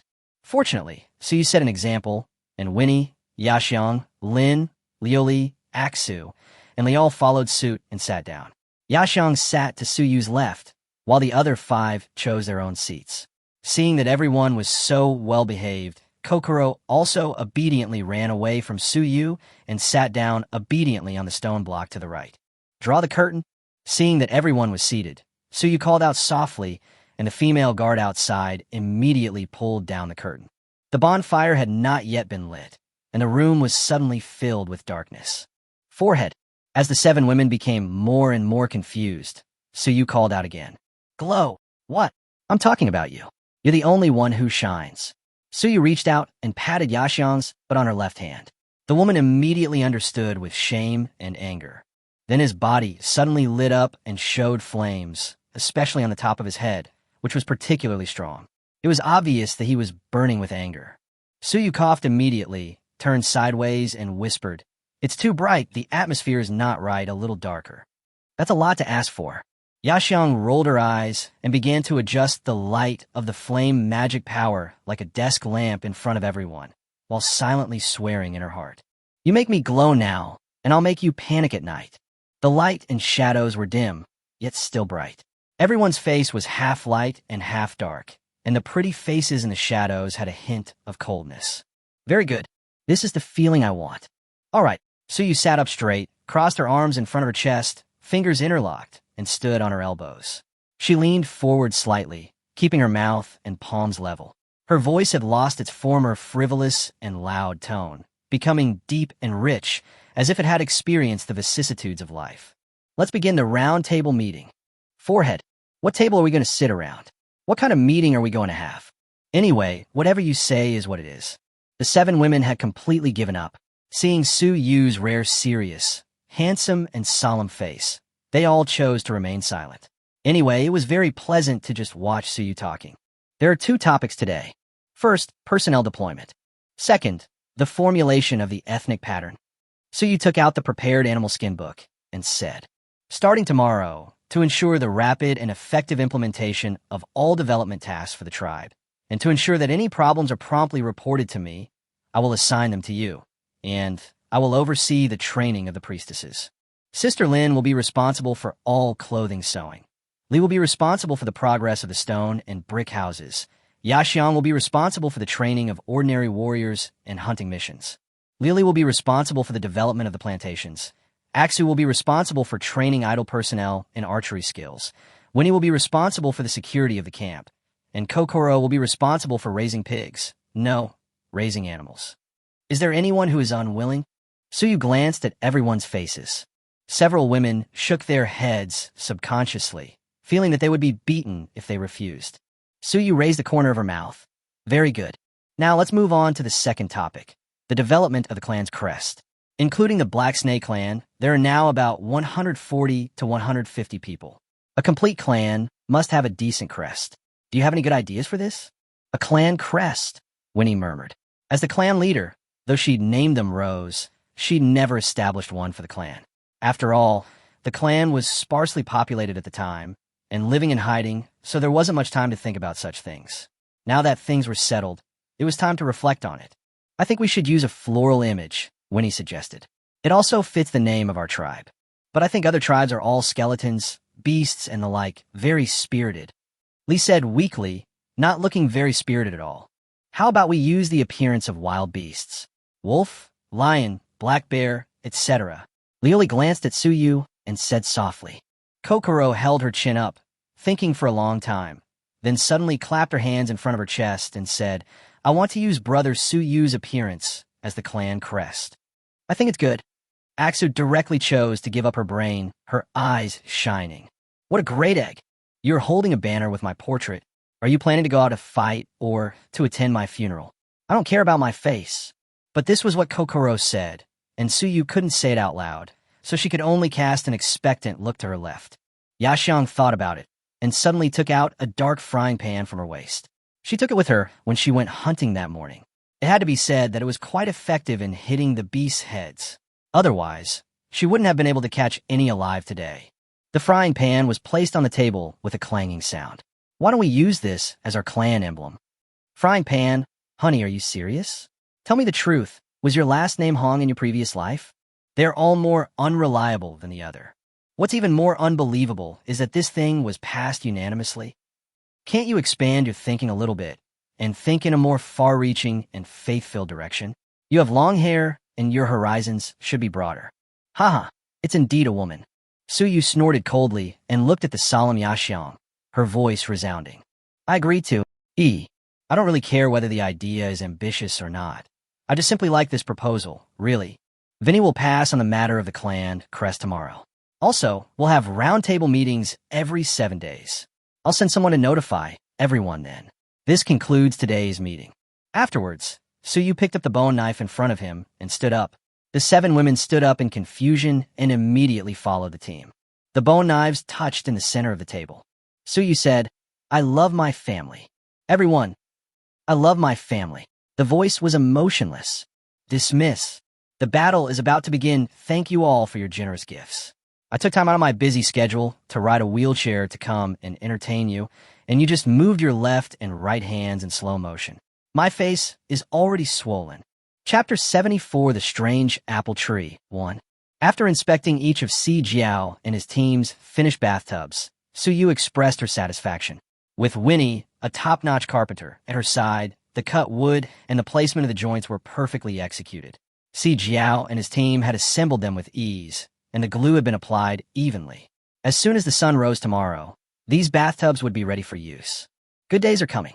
Suyu praised Si Jiao and others, and only went back happily after they left. In the main house, Yaxiang and Kokoro sat by the campfire grilling. Nearby were a few clay pots they'd gotten from Lee. These were trial items, and Yaxiang found them quite useful. The pots contained some water and the chili peppers they'd just received today.